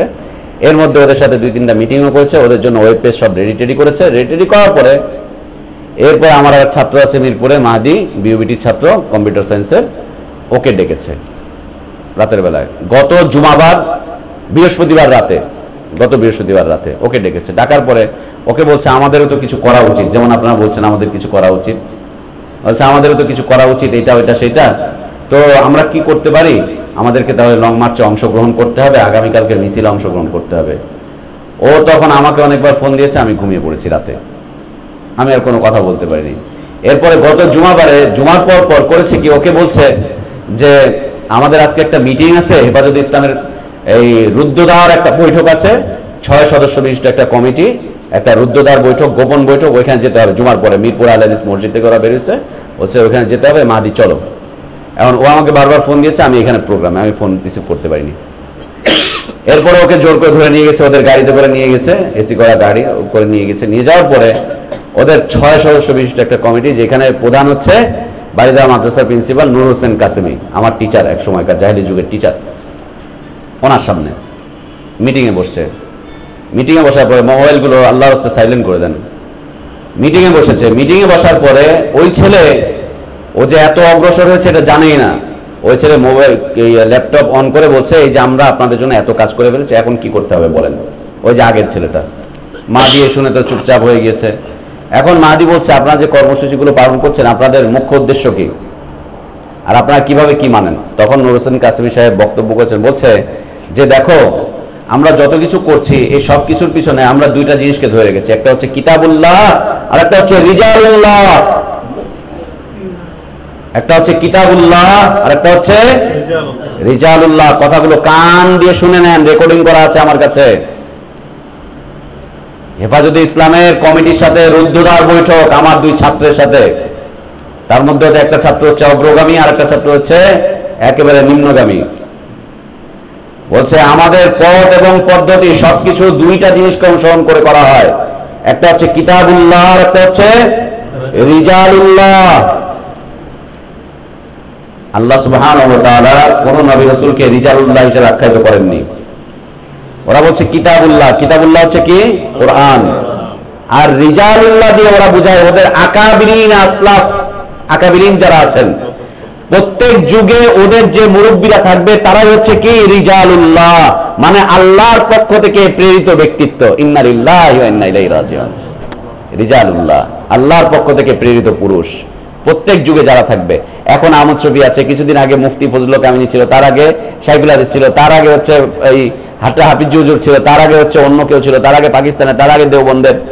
এগুলো হচ্ছে সব রিজালুল্লাহ।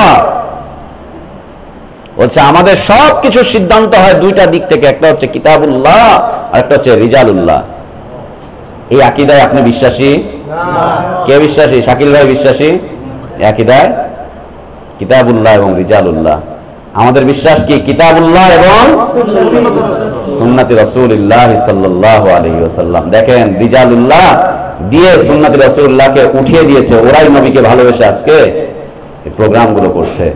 রেকর্ডিং করা আছে ভাইয়া, ফাও কথাবার্তা বলি না আলহামদুলিল্লাহ। যেটা ডকুমেন্ট থাকে না, মতিউর রহমান সেই বিষয়ে কোনো কথা বলে না, চুপ থাকে। ডকুমেন্ট থাকলে কথা বলেন, না হলে কথা বলেন আলহামদুলিল্লাহ। রুদ্ধদ্বার বৈঠক গত জুমাবারে আমি এখানে ক্লাসে, ওরা গিয়েছে যে কিতাবুল্লাহ রিজালুল্লাহ।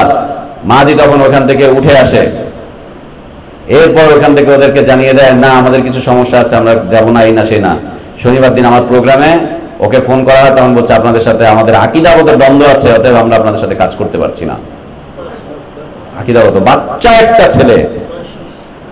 একটা ছেলে সরাসরি জানিয়ে দিয়েছে আপনাদের সাথে আমাদের আকীদাগত দ্বন্দ্ব, আপনাদের সাথে আমাদের অসংখ্য দ্বন্দ্ব আছে, অতএব আমরা আপনাদের সাথে কাজ করতে পারছি না। ওই ওয়েব পেজ দিয়ে প্রথমত কি করবে, এই বর্তমান সময়ের পরিবেশ পরিস্থিতি নিয়ে লেখালেখি করবে, এদেরকে দিয়ে কাজ করাবে। তারপরে কি করবে, ওদের আলেম ওলামাদের ওয়াজ নসিহত বক্তব্যগুলোকে সব প্রচার করতে থাকবে, ওদের ধর্মকে প্রচার করতে থাকবে, ওদের বিষয়বস্তুগুলোকে প্রচার করতে থাকবে। এর দায়ভার কাকে নিতে হবে? যে এই ওয়েব পেজে কাজ করবে তাকে। আল্লাহু আকবার। ইসলামের জন্য কাজ করার কয়েকটা পথ পদ্ধতি।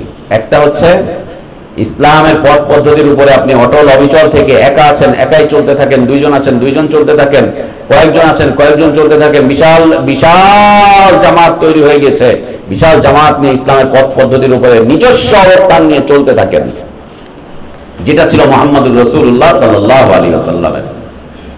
কারোর সাথে মিশে নয়, কারোর সাথে কিছু করে নয়, নিজস্ব জায়গায় দাঁড়িয়ে একাকী। কিয়ামতের দিন অনেক নবী রাসূল উঠবেন যাদের কোনো উম্মতি ছিল না, তাই না? হাদিস পড়েছি না আমরা? অনেক নবী রাসূল উঠবেন যাদের উম্মত হবে কয়জন? একজন। যাদের উম্মত হবে কয়জন? দুইজন। যাদের উম্মত হবে সামান্য কিছু। আবার কিছু নবী রাসূল উঠবেন যাদের উম্মতি ছিল না, কিছু নবী রাসূল উঠবেন রক্ত মাখা, রক্ত ঝরছে সেই অবস্থায়, তার মানে তাদেরকে টুকরো টুকরো করে কেটে ফেলা হয়েছিল, মাথা থেকে চিরে ফেলা হয়েছিল। ও আল্লাহর বান্দারা, ও মুসলিমরা একটু বোঝেন, একটু বোঝেন, একটু বোঝেন। লা ইলাহা ইল্লাল্লাহ। ও জানিয়ে দিল আমরা আপনাদের সাথে সমস্যা আছে, আকীদাগত সমস্যা আছে, আপনাদের সাথে অসংখ্য পথ পদ্ধতির সমস্যা আছে, আমরা পাচ্ছি না। শনিবার দিন ওকে দার্সে এই কথাগুলো বলেছিলাম। ঘৃণা করো বেদাতীদেরকে। আজকে যে বেদাতীগুলো রাস্তায় নেমে এসেছে, ওরা আল্লাহ এবং তার রাসূলকে ভালোবাসার কথা বললে ওরা আল্লাহ এবং তার রাসূলের বিরুদ্ধাচরণ করে, ভিন্ন পথে চলে। এদেরকে ঘৃণা করা প্রত্যেকটা মুসলিমের উপরে ফরজ, কারণ এরা বেদাতী, এরা সবগুলো বেদাতী। এরা আল্লাহ এবং তার রাসূলকে ঘৃণা করে, এরা আল্লাহ এবং তার রাসূলকে বিদ্বানগুলি প্রদর্শন করে, এরা আল্লাহ এবং তার রাসূলের ভিন্ন পথে পরিচালিত হয়, মানুষকে ভিন্ন পথে পরিচালিত করে। এরা ঘৃণা ছাড়া আর কিছু পাওয়ার যোগ্য না। ওদের পিছনে পিছনে চলবেন, তাই চলেন, কোনো সমস্যা নেই। মতিউর রহমান আপনাকে কি করে বাধা দিবে? সম্ভব না, সম্ভবই না। লা ইলাহা ইল্লাল্লাহ। ইসলামের জন্য কিছু করতে চাচ্ছেন, আপনার অবস্থান হচ্ছে কিতাবুল্লাহ এবং সুন্নতে রাসূলুল্লাহ সাল্লাল্লাহু আলাইহি ওয়াসাল্লাম। ধীর পায়ে অগ্রসর হতে থাকেন, ধীর পায়ে অগ্রসর হতে থাকেন, অল্প অল্প করে করেন। ওরা যেমন ফেসবুকে লিখছে, আপনি ফেসবুকে 2টা আয়াত লিখে ছেড়ে দেন না। আমাদের নাসির ভাই এই বয়সে রাতের পর রাত জেগে জেগে ফেসবুকে 2টা 3টা কথা বলে বলে আস্তে করে পোস্ট করে দিচ্ছে, বিরুদ্ধে লিখে যাচ্ছে, একটার পর একটা কথাবার্তা লিখে যাচ্ছে। আপনি ওরকম লিখতে থাকেন না, বিরোধিতা চলবে তো আপনি আপনার অবস্থানে দাঁড়িয়ে থাকেন। এত বড় একটা ক্রাউড দেখে আপনি ভেঙে পড়ছেন, এর চাইতে বড় ক্রাউড তো টঙ্গীর ইজতেমায় জমা হচ্ছে, টঙ্গীর মাঠে চলে যাওয়া উচিত আপনাদের। ওখানে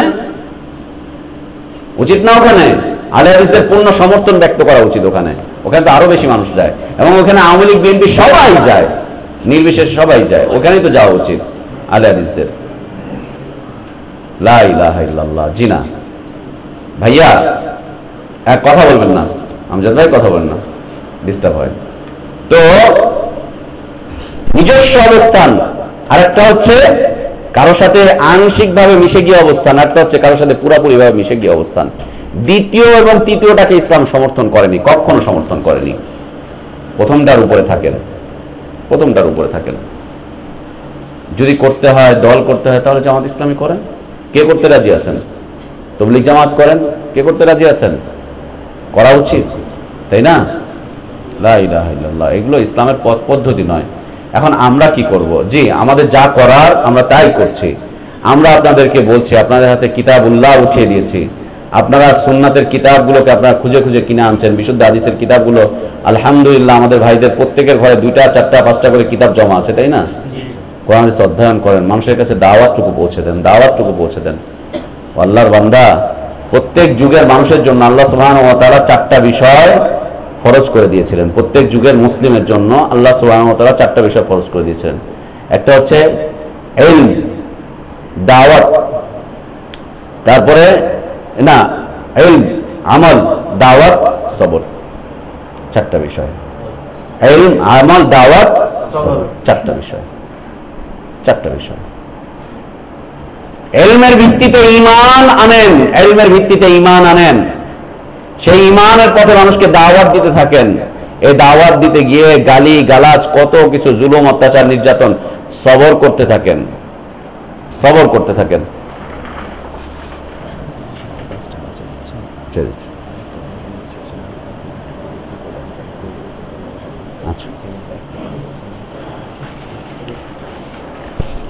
তো ইলম, আমল, দাওয়াত, সবর, দাওয়াত, সবর।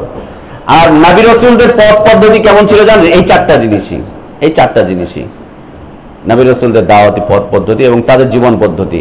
যদি আপনি আরেকটুখানি সন্তুষ্ট হওয়ার জন্য শুনতে চান, তাহলে আমি বলি, শোনেন। প্রত্যেক নবী রাসূল ইলম দিয়ে শুরু করেছেন, যার প্রমাণ হচ্ছে কোরআনুল কারীম। মুহাম্মদ সাল্লাল্লাহু আলাইহি ওয়াসাল্লাম ইকরা বিসমি দিয়ে শুরু করেছেন, কোরআনুল কারীম দিয়ে ইলম। ইলমের পরে হচ্ছে দাওয়াত, ইলমের পরে হচ্ছে দাওয়াত। প্রত্যেক নবী রাসূল দায়ী ছিলেন না? রাসূল সাল্লাল্লাহু আলাইহি ওয়াসাল্লাম দায়ী ছিলেন না? ইলম যখন চলে এসেছে তখন দাওয়াত দেওয়া ফরজ হয়ে যাচ্ছে, দাওয়াত। এই দাওয়াতের পরে হচ্ছে তাজদীদ মিল্লাত, সমাজ সংস্কার, তাজদীদ মিল্লাত। এর আরবি শব্দটা হচ্ছে, যিনি তাজদীদ করবেন বা সমাজ সংস্কার করবেন তার আরবি হচ্ছে মুজাদ্দিদ।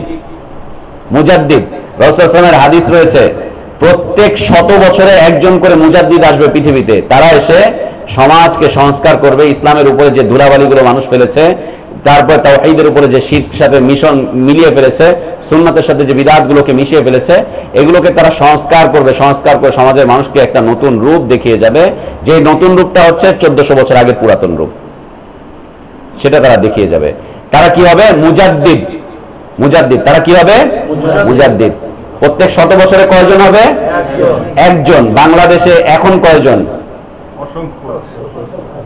সবগুলো পীর হচ্ছে মুজাদ্দিদ, মুজাদ্দিদে মিল্লাত। দেখেন নাই পীরদের লকব মুজাদ্দিদে মিল্লাত। বর্তমান সময়ে যিনি এই ডাকছেন তিনি হচ্ছে মুজাদ্দিদে মিল্লাত। আচ্ছা, বাংলাদেশে যদি 3 লক্ষ পীর থাকে, 3 লক্ষ পীরই হচ্ছে মুজাদ্দিদ। অথচ রাসূল সাল্লাল্লাহু আলাইহি ওয়াসাল্লামের হাদিস হচ্ছে সারা পৃথিবীতে কয়জন হবে? একজন। জি, কোন কিতাবের হাদিস এই মুহূর্তে বলতে হবে? হাদিস সহিহ, একেবারে সহিহ, একদম সহিহ। তো একজন হবে। গত শতাব্দীতে কে কে ছিলেন? গত শতাব্দীতে যিনি ছিলেন তার ব্যাপারে সারা পৃথিবীর আলেম ওলামারা মন্তব্য করেছেন, তিনি হচ্ছেন নাসিরউদ্দিন আলবানী রাহিমাহুল্লাহ। বিশাল কাজ করেছেন, দেখেন না? তার আগের শতাব্দীতে কে ছিলেন? সারা পৃথিবীর সব আলেম ওলামাদের একক বক্তব্য, তিনি ছিলেন মুহাম্মদ বিন আব্দুল ওয়াহ্হাব রাহিমাহুল্লাহ, তিনি ছিলেন। এইরকম কে কে কে কে কতজন ছিলেন? ইমাম ইবনে তাইমিয়া রাহিমাহুল্লাহ, এনারা ছিলেন। তার আগে কে ছিলেন? অনেক আগে ইমাম বুখারী রাহিমাহুল্লাহ শিখিয়ে গেলেন কিভাবে সহিহ হাদিস সংগ্রহ করতে হয়, কিভাবে পড়তে হয়। সুবহানাল্লাহ। মুজাদ্দিদ আল বিসানি এর মধ্যে বলছে আমাদের ভারতবর্ষের। তো এখন বাংলাদেশে যদি এত হয়, বাংলাদেশের চাইতে অনেক বড় হচ্ছে ভারত। ভারতে কত কত লক্ষ মুজাদ্দিদ আছে, পাকিস্তানে কত লক্ষ মুজাদ্দিদ আছে, এর সবই তো মুজাদ্দিদ। তো তৃতীয় পর্যায়ে হচ্ছে তাজদীদ মিল্লাত, মুজাদ্দিদ। চতুর্থ পর্যায়ে হচ্ছে জিহাদ, ইলম, দাওয়াত, তাজদীদ মিল্লাত, তারপরে হচ্ছে জিহাদ। প্রথমটা শেষে যাবে না, শেষেরটা প্রথমে আসবে না, প্রথমে শেষেরটা আসবে না, শেষেরটা প্রথমেও যাবে না। রাসূল সাল্লাল্লাহু আলাইহি ওয়াসাল্লাম ইলম আসলো, আসার পরে দাওয়াত শুরু করে দিলেন। দাওয়াত শুরু করার পরে তাজদীদ মিল্লাত হচ্ছে, সমাজ সংস্কার হচ্ছে। হতে হতে হতে একটা পর্যায়ে মদিনাতে যখন চলে গেলেন, আল্লাহ সুবহানাহু ওয়া তাআলা তাকে খেলাফত দিয়ে দিলেন, তিনি খলিফা হয়ে গেলেন, রাষ্ট্রের রাষ্ট্রনায়ক হয়ে গেলেন। এরপরে মুসলিমদের হেফাজতের জন্য শানিত তরবারি নিয়ে সামনে এগিয়ে যাচ্ছেন, জিহাদ হচ্ছে। ইমাম ইবনে তাইমিয়া রাহিমাহুল্লাহ একই কাজ করছেন।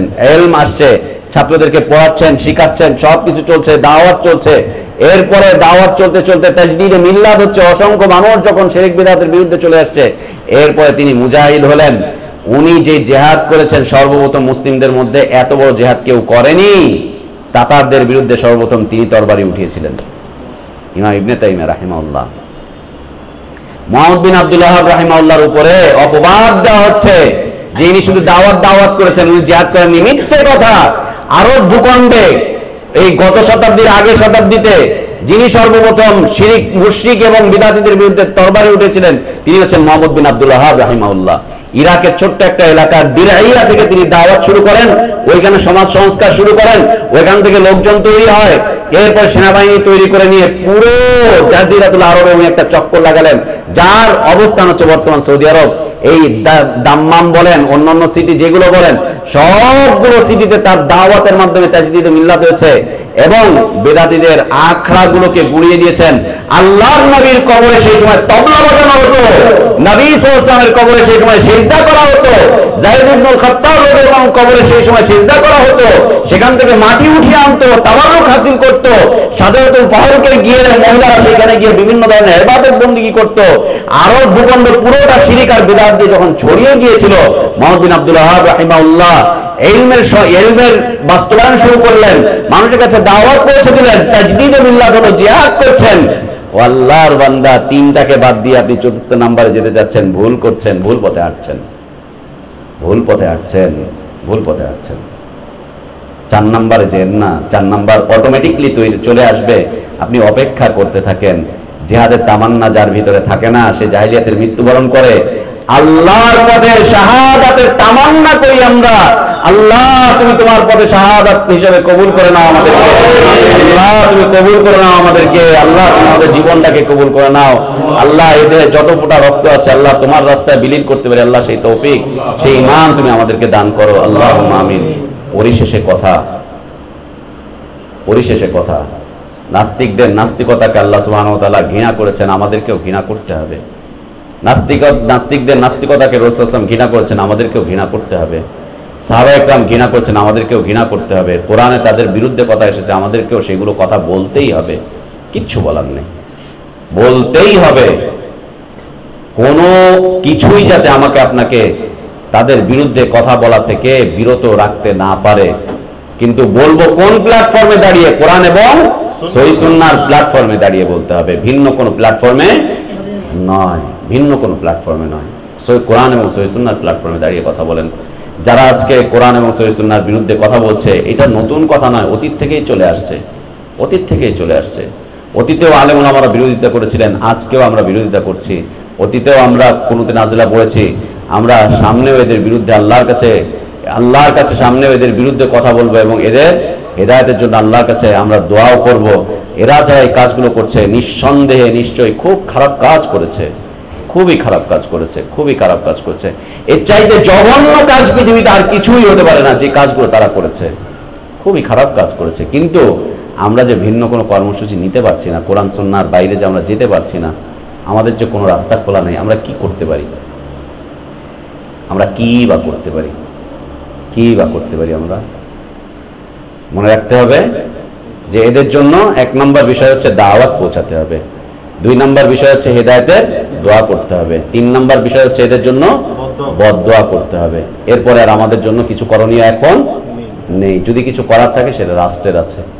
যদি আপনাদের কারো ক্ষমতা থাকে হাসিনার কাছে, শেখ হাসিনার কাছে আপনাদের চিঠি পৌঁছাবার, চিঠি পাঠান। স্বরাষ্ট্রমন্ত্রীর কাছে চিঠি পাঠাবার যদি ক্ষমতা থাকে চিঠি পাঠান। অবশ্যই শালীন ভাষায় চিঠি হতে হবে। রাসূল সাল্লাল্লাহু আলাইহি ওয়াসাল্লাম যতগুলো চিঠি পাঠিয়েছিলেন অমুসলিমদের কাছে সবগুলো শালীন ভাষা ছিল। ওরা অশালীন ভাষা ব্যবহার করেছে, রাসূল সাল্লাল্লাহু আলাইহি ওয়াসাল্লাম শালীন ভাষাই ব্যবহার করেছেন, অশালীন কোনো ভাষা ব্যবহার করেননি। শালীন ভাষায় চিঠি পাঠান যে আল্লাহ আপনাকে কল্যাণ দান করবেন, এদের শাস্তি দেন, এদেরকে এটা করেন, এদেরকে ওইটা করেন, এদের সেটা করেন, আল্লাহ আপনাকে কল্যাণ দান করবেন, আপনি ইসলামটাকে মেনে নেন, ইসলামের পথে আপনি চলেন। শালীন ভাষায় হতে হবে, মানুষের জন্য কল্যাণকামী হতে হবে, কল্যাণকামী হতে হবে। কল্যাণকামী হয়ে আপনি বিভিন্ন মন্ত্রণালয়ে যদি আপনার সুযোগ থাকে আপনি পাঠান চিঠি, আপনি বলতে থাকেন, কোনো সমস্যা নেই। আপনি কোরআন এবং সুন্নাহর প্ল্যাটফর্মে দাঁড়িয়ে আপনি প্রতিবাদ করতে থাকেন, এদের বিরুদ্ধে আপনি লেখালেখি করতে থাকেন, এদের চেহারাগুলোকে আপনি উন্মোচন করতে থাকেন। এর বাইরে যে আমার আপনার কিছু করার নেই।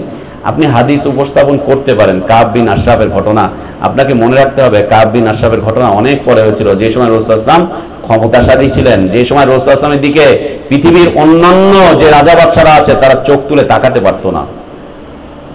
সেই সময় রাসূল সাল্লাল্লাহু আলাইহি ওয়াসাল্লাম বলেছিলেন কাব বিন আশরাফকে কে হত্যা করতে পারে। সাহাবী দাঁড়িয়ে গিয়েছিলেন, সাহাবী বলছিলেন যে আমি এর জন্য প্রস্তুত রয়েছি, আমি আপনাকে যে হুকুম করতে পারছি না, কারণ আমি সেই অবস্থানে নাই। আমি যদি সেই অবস্থানে থাকতাম আমি আপনাকে বলে দিতাম যে এদের কল্লাগুলোকে কেটে নিয়ে আসো। তা আমি যে সেই অবস্থানে নেই, আমি আপনাকে কি করে বলি যে আপনি কাব বিন আশরাফের মধ্যে হত্যাকাণ্ড ঘটিয়ে দেন। আল্লাহু আকবার। রাসূল সাল্লাল্লাহু আলাইহি ওয়াসাল্লাম সেই সময় ক্ষমতাশালী ছিলেন। পৃথিবীর অন্যান্য মালিক, পৃথিবীর অন্যান্য রাজা বাদশারা যে সময় রাসূল সাল্লাল্লাহু আলাইহি ওয়াসাল্লামের দিকে চোখ তুলে তাকাবার মতো সাহস করতো না, সেই সময় কাব বিন আশরাফের হত্যাকাণ্ডের ঘটনা ঘটানো হয়েছিল। আর তার আগে রাসূল সাল্লাল্লাহু আলাইহি ওয়াসাল্লাম দুর্বল ছিলেন, এই দুর্বল মানুষটাকে মারতো, দুর্বল মানুষটা সিজদায় পড়ে আছেন, তার উপরে নাড়ি ভুড়ি সবকিছু চাপিয়ে দিত, দুর্বল মানুষটাকে কতবার আঘাত করেছে, কিন্তু কিছুই যে বলতে পারছেন না। আমরা যে কোরআন সুন্নাহর বাইরে যেতে পারছি না। আল্লাহ তুমি বড় দয়াবান, তুমি বড় মেহেরবান। আল্লাহ তুমি আমাদেরকে কোরআন সুন্নাহর উপরে থাকার তৌফিক দান করো। আল্লাহ তুমি আমাদেরকে কোরআন সুন্নাহর উপরে থাকার তৌফিক দান করো। আল্লাহ আমাদেরকে তুমি কোরআন এবং সহিহ সুন্নাহর উপরে থাকার তৌফিক দান করো। একমাত্র আদর্শ ব্যক্তিত্ব হিসেবে তোমার নবী মুহাম্মদ সাল্লাল্লাহু আলাইহি ওয়াসাল্লামকে গ্রহণ করার তৌফিক দান করো। আল্লাহ তুমি আমাদেরকে একমাত্র আদর্শ ব্যক্তিত্ব হিসেবে মুহাম্মদ সাল্লাল্লাহু আলাইহি ওয়াসাল্লামকে গ্রহণ করার তৌফিক দান করো। আল্লাহ জীবনে যত পথ পদ্ধতি আছে যেন একটা পথেই গিয়ে মিলে যায়। আল্লাহ তুমি আমাদেরকে সেই প্রকারের ঈমান দান করো। আল্লাহুম্মা আমিন। আল্লাহ তুমি আমাদের শ্রমগুলোকে কবুল করে নাও। আল্লাহ তুমি আমাদের শ্রমগুলোকে কবুল করে নাও। আল্লাহ তুমি আমাদের শ্রমগুলোকে কবুল করে নাও। আল্লাহ তুমি আমাদের ইলমে বারাকাত দান করো। আল্লাহ তুমি আমাদের হায়াতে বারাকাত দান করো। আল্লাহ তুমি আমাদের সন্তান সন্ততিতে বারাকাত দান করো। আল্লাহ তুমি আমাদের পরিবারগুলোতে ইসলামের হাওয়া চালু করে দাও। আল্লাহ এই সমাজে তুমি ইসলামের আলোকে চালু করে দাও। আল্লাহ এই সমাজের মানুষের অন্তরগুলোকে তুমি খুলে দাও। আল্লাহ তুমিই পারো অন্তরগুলোকে খুলে দিতে। আল্লাহ তুমি ওদের অন্তরগুলোকে ঘুরিয়ে দাও। আল্লাহ এই সমাজের নাস্তিক মুরতাদগুলোর অন্তরগুলোকে তুমি ঘুরিয়ে দাও। আল্লাহ তুমি আমাদের অন্তরগুলোকে ঘুরিয়ে দাও। আল্লাহ তুমি আমাদের কদমগুলোকে মজবুত করে দাও। আল্লাহুম্মা আমিন। পরিশেষে কথা যে বেদাতির বেদাতকৃত ইবাদত আল্লাহ কবুল করেন না। বেদাতির বেদাতি পথে তওবা আল্লাহ কবুল করেন না। অতএব বেদাতি পথে কেউ যদি কোনো কাজ করে, মনে রেখেন সেই কাজটা হবে পণ্ডশ্রম। পণ্ডশ্রম। বেদাতি কোনো পথে কার্যক্রম চালানোটা হচ্ছে পণ্ডশ্রম। যদি রক্ত বিলীন করে সেই রক্ত বিলীনটা হবে পণ্ডশ্রম। এর কোনো জাযা আল্লাহর কাছে পাবে না। আপনি কি চান আপনার জাযা আল্লাহর কাছে আপনি না পান? জি না, জাযা পেতে হবে। আমরা যতটুকু কাজ করছি এই ছোট্ট জীবনে, যতটুকু কাজ করছি জাযা তো পেতেই হবে। জাযা পাওয়ার জন্যই তো আমাদের এই শ্রম, তাই না? জাযা পাওয়ার জন্যই তো আমাদের এই শ্রম। আল্লাহর পথে বেদাতি কোনো পথ পদ্ধতির ইবাদত আল্লাহ কবুল করবেন না। অতএব আপনি নতুন কোনো পন্থা আবিষ্কার করতে যেন না। নতুন কোনো পন্থা আপনি আবিষ্কার করতে যেন না। নতুন পন্থা যারা আবিষ্কার করে তাদের পথে আপনি চলতে যেন না। চলতে যেন না। আপনি খুঁজতে থাকেন নিজের পথের উপরে। আল্লাহ যে পথ পদ্ধতি চালু করেছে সেই পথের উপরে আপনি থেকে যান। আল্লাহ কল্যাণ দান করবেন ইনশাআল্লাহ। ইনশাআল্লাহ। ওয়া আখির দাওয়ানা আলহামদুলিল্লাহি রাব্বিল আলামিন ওয়া সাল্লাল্লাহু ওয়া সাল্লাম ওয়া বারাকা আলা নবিয়িনা মুহাম্মদ ওয়া আলা আলিহি ওয়া সাহবিহি আজমাইন। সুবহানাকাল্লাহুম্মা ওয়া বিহামদিকা আশহাদু আল্লা ইলাহা ইল্লা আনতা আস্তাগফিরুকা ওয়া আতুবু ইলাইক। আসসালামু আলাইকুম ওয়া রাহমাতুল্লাহি ওয়া বারাকাতুহু। আপনারা যে যাবেন তাড়াতাড়ি করে চলে যান। একবার প্রশ্ন করতে তাহলে